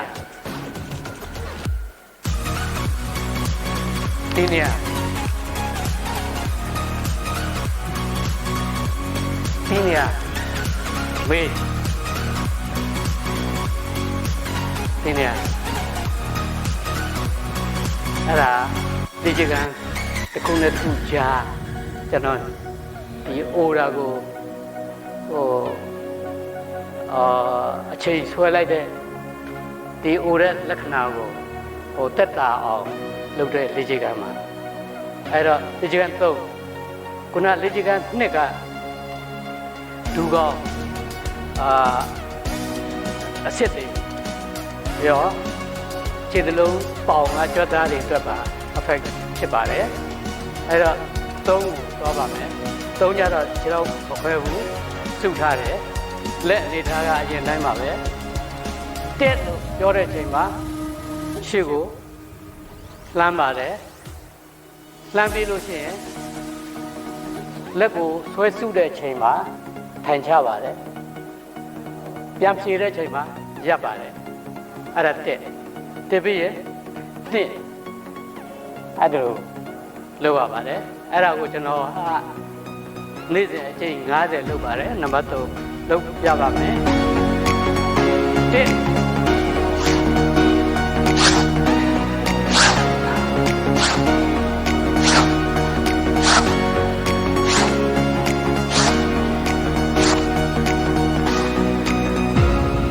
အဲ့ဒါလေးက3ပါဒီက3ပြီးလို့ရှိရင်ခုနတက်ကိုနံပါတ်3ရောက်လို့ရှိရင်ချွေးတကူလုံးချွေးပြန်လာပါမယ်ပူလာမယ်တကူလုံးပူလာမယ်အဲ့ဒါကနံပါတ်3နံပါတ်3ရဲ့အဖက်ကဘာလဲဆိုတော့ကျွန်တော်တို့ဒီလိုခြေလမ်းလှမ်းတဲ့ဆိုကြောင့်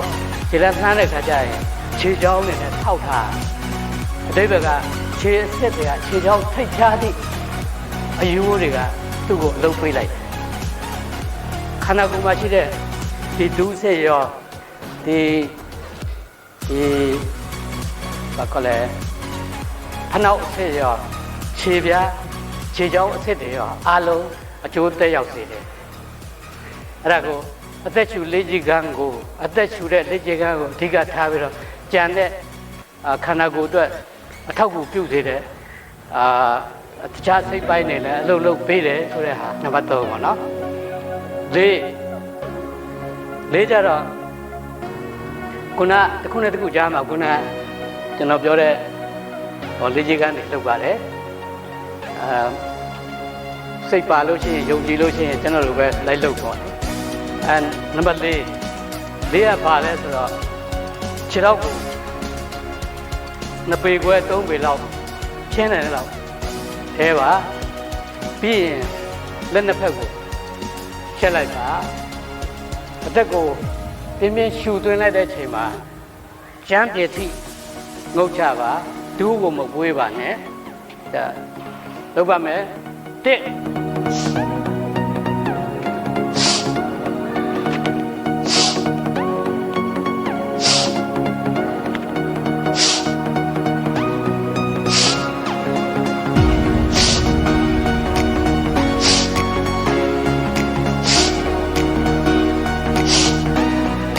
ဒီကနံပါတ်4ပြပါဒီကနံပါတ်4ကဘာကိုပေးလဲဆိုတော့ခါစစ်အလုပ်ပေးလိုက်ပါတယ်အဲ့တော့ခါရိုးအတွက်ရောပေါင်ကြွတ်သားတွေအတွက်ရောအလုံးeffect ဖြစ်ပါတယ်အဲ့တော့လေးပြီးတော့ငါအဲ့ဒီကြားမှာလည်းကျွန်တော်တို့ခုနလုံနေကြလေ့ကျင့်ခန်းကိုဒီပါ့ဒီအိုရာကိုကျွေးတာပေါ့နော်အချိန်လွယ်နဲ့ဒီအိုခြင်းလက္ခဏာကိုတက်တာပြောက်ကင်းအောင်လုပ်ပါတယ်ငါကတပေခွဲပေတော့ခြေထောက်နှစ်ဖက်ကိုခွဲထားပါပြီးရင်လက်သီးကိုထုတ်ပါအဲ့ဒါအသက်ရှူသွင်းတဲ့အချိန်မှာအသက်ရှူသွင်းတဲ့အချိန်မှာခါကိုတတ်နေတော့အနောက်ကိုလှန်ပြီးတော့ကော့ပါကော့တဲ့အချိန်မှာအသက်ရှူသွင်းပါနောက်ဒီနေရာကိုပြန်ရောက်ဖို့အတွက်ကအသက်ကိုပုံမှန်ပြန်ရှူထုတ်ပါပြီးရင်ဆက်ပြီးတော့အရှိကိုကိုင်းပါအနောက်ကိုင်းရှေ့ကိုင်းအဲ့လိုပေါ့နော်အခုကျွန်တော်လုပ်ပြပါမယ်ဒီကံငါးပါတဲ့ကျွန်တော်ဆိုရင်ဒါကိုအချိန်90လောက်ပါတယ်ဒီသက်စုစုပေါင်း5မျိုးဖြစ်တဲ့ကြောင့်တစ်နေ့ကိုအချိန်250ကျွန်တော်အသက်ရှူတဲ့လေ့ကျင့်ခန်းလုပ်ပါတယ်အဲ့ဒါက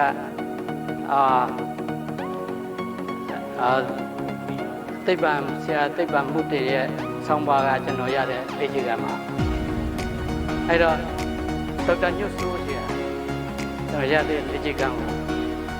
လုပ်ပြပါမယ်ဒေါက်တာညွတ်စိုးကကျွန်တော်လက်နာတော့ဒါအကျော်ကြောင့်လည်းဖြစ်တယ်ဖြစ်နိုင်တယ်အယိုးဒီပေါင်းတက်တာလည်းဖြစ်နိုင်တယ်တဲ့အယိုးကြီးပေါင်းတက်တာကိုပျောက်အောင်လေ့ကျင့်ခန်းနီးရှိတယ်ဆိုတော့ကျွန်တော်ကိုလုပ်ပြတယ်သူလုပ်ပြတဲ့အတိုင်းကျွန်တော်ကပိဋကတ်တင်ကိုလုပ်နိုင်ဖို့လုပ်ပြပါမယ်ဒေါက်တာအယိုးကျော်ဆရာဝန်ဒေါက်တာညွတ်စိုးရဲ့ပေးတဲ့လေ့ကျင့်ခန်းမှာလက်ကိုချက်လိုက်ပါချက်ပြီးရင်လက်ဖဘိုးကိုကိုတွင်းဘက်ကိုလှည့်ကိုလက်ဖဘားကိုခြေဘက်ကိုထားပါတဲ့လမ်းတော့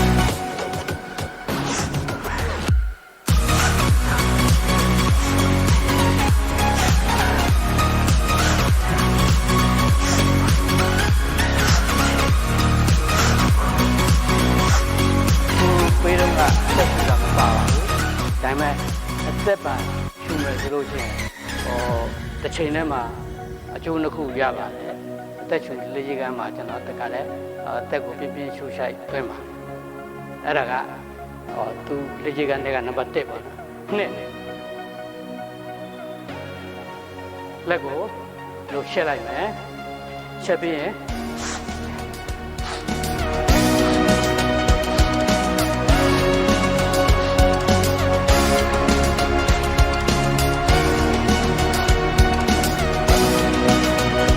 ဒေါက်တာညွတ်စိုးရဲ့နံပါတ်2လေ့ကျင့်ခန်းတော့လက်သီးကိုထုတ်ပါလက်တစ်ဖက်ခါထောက်ပါညာဘက်လက်ကိုအခုံးပေါ်တင်ပြီးတော့စလုပ်မယ်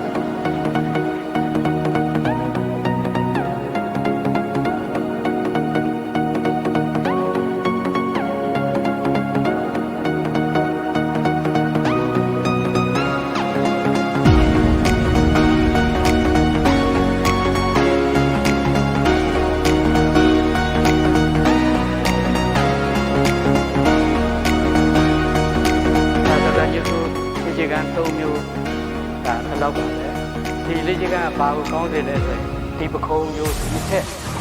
ကိုဒီမှာဖြစ်တဲ့အယုတ်ကြီးပေါင်းတက်တာစေတယ်ပေါ့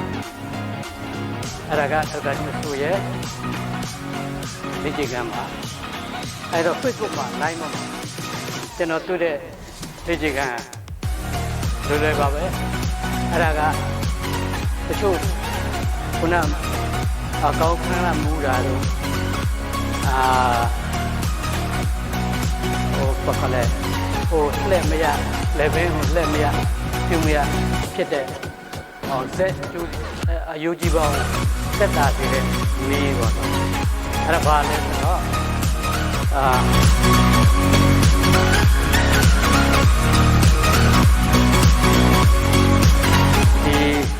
ဒီလေ့ကျင့်ခန်းလက်ဘင်းအယူလေ့ကျင့်ခန်းလုပ်ပါမယ်ဒီ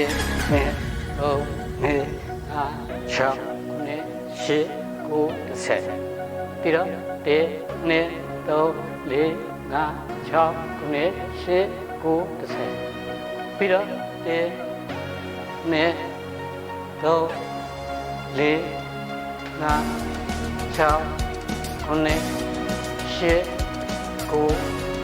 10ပြီးဒီဇက်ကိုပဲသူအသားပေးပြီးတော့လောက်ခိုင်းတယ်ဒါလန်နေတော့ဒါခါကုန်မှထားဒါပြီးတော့နှစ်ဖူးကိုကင်ပြီးတော့အနောက်ကိုလှန်ချတယ်1 2 3 4 5 6 9 10ပြီးရင်ညာဘက်လက်ကိုမထားပြီးတော့တန်းနိုင်ဆုံးပခုံးနာရောက်တဲ့ထိနှိပ်ချပါ1 2 3 4 5 6 9 10ပြီးတော့ဒီဘက်1 2 3 4 5 6 9 10ဒီလက်ကျကဒီဆက်ကြောတယ်လက်ကျကြောတယ်အားလုံးပါပြီးရင်အခုကြံသေးတယ်မေးကိုလည်းနဲ့တွန်းပြီးတော့ဒီဘက်ကိုကြောက်တယ်လား1 2 3 4 5 6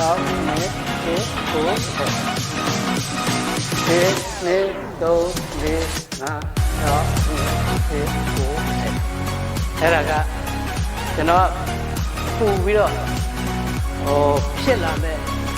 ခုနအယုံကြည်ပေါင်းကိုကြိုပြီးတော့ကားတဲ့အနေနဲ့ကျွန်တော်အမြဲတမ်းတက်ချူလေးကြီးကလုပ်တိုင်းဒီဟာကိုလုပ်ပါတယ်အဲ့ဒါကသိပ္ပံမှုတင်ပေးတဲ့လက်ရှိကန်းရဲ့ဒေါက်တာညွှန်စုပေးတဲ့လက်ရှိကန်းရဲ့Facebook မှာတွေ့တဲ့လက်ရှိကန်းရဲ့ဒီလိုကပြောပြစရာနှိမ့်တယ်ပေါ့ခုနပဲတော့ကျွန်တော်မေးမိပါအဲ့တော့ကျွန်တော်ခြေတော့ပေါင်တန်းပြီးတော့6လ9လလောက်လမ်းလျှောက်ရတာစမပြေဘူးအဲ့ရထိုင်ရတာဆိုတော့အဲ့ရထိုင်ချက်ချင်းကြီးလမ်းလျှောက်လို့ရဘူးနည်းကြာမှလမ်းလျှောက်လို့ရတယ်ဒါလည်းပြောလို့ဖြစ်အဲ့တော့သူပေးတဲ့ဒီကနေ့ကျွန်တော်လုပ်လိုက်တာအခုဒီအဲ့ဒီကပြန်လာတော့ထိုင်ပြီးတော့ပြော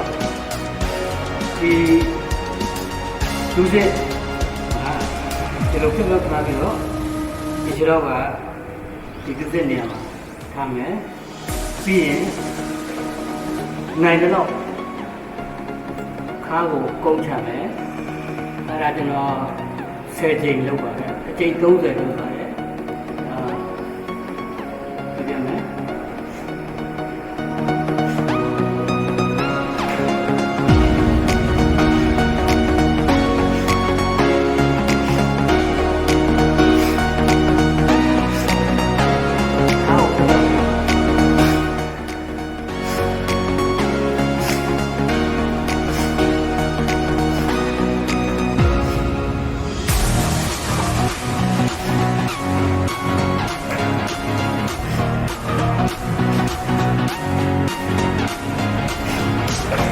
ဒီဒီဇိုင်းတိုင်းပဲညာခြေကိုဆန့်ထားမယ်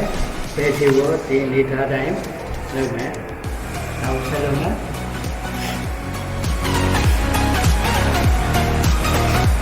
အဲ့ဒါကိုလည်းသင်ကြည့်ရလုပ်ပါတယ်ဒီပြင်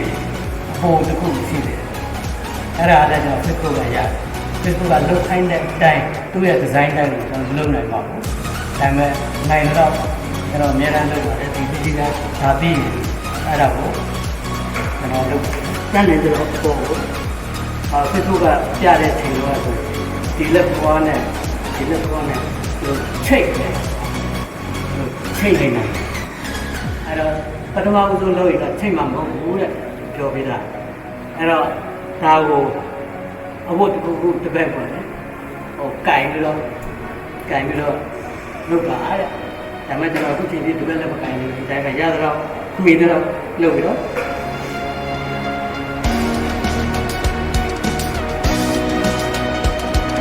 အဲ့တော့ကိုလည်းကျွန်တော်ချိန်30လုပ်ပါတယ်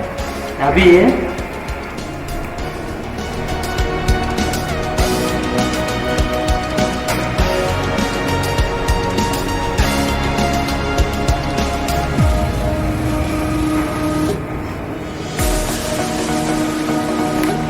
နေ့နေ့ပိုင်းမှာပုံမှန်လုပ်ပါတယ်။နောက်ဒါကကျွန်တော်နောက်ပိုင်းမှာဒီနောက်ပိုင်းအခုဘယ်နှလရှိပြီလဲကျွန်တော်3လ4လကျွန်တော်လုပ်တဲ့လက်ရှိကလူတိုင်းပြည်တဲ့လက်ရှိကမှာကျွန်တော်ဘလုံးကဒါဘူးမလုပ်အချင်းကြောင့်ကဘာလဲဆိုတော့ဒီကနေ့များပိုးနေတော့ဘာလို့ဆိုင်တယ်အမှန်တည်းဒီကြီးကျွန်တော်ချက်သားရပုံမှန်မဟုတ်တော့ကျွန်တော်ချက်သားအားရှိတော့ဒီတော့ချက်သားအားနေလိုက်နှလုံးနဲ့အားနေဟိုစိတ်ဆိုး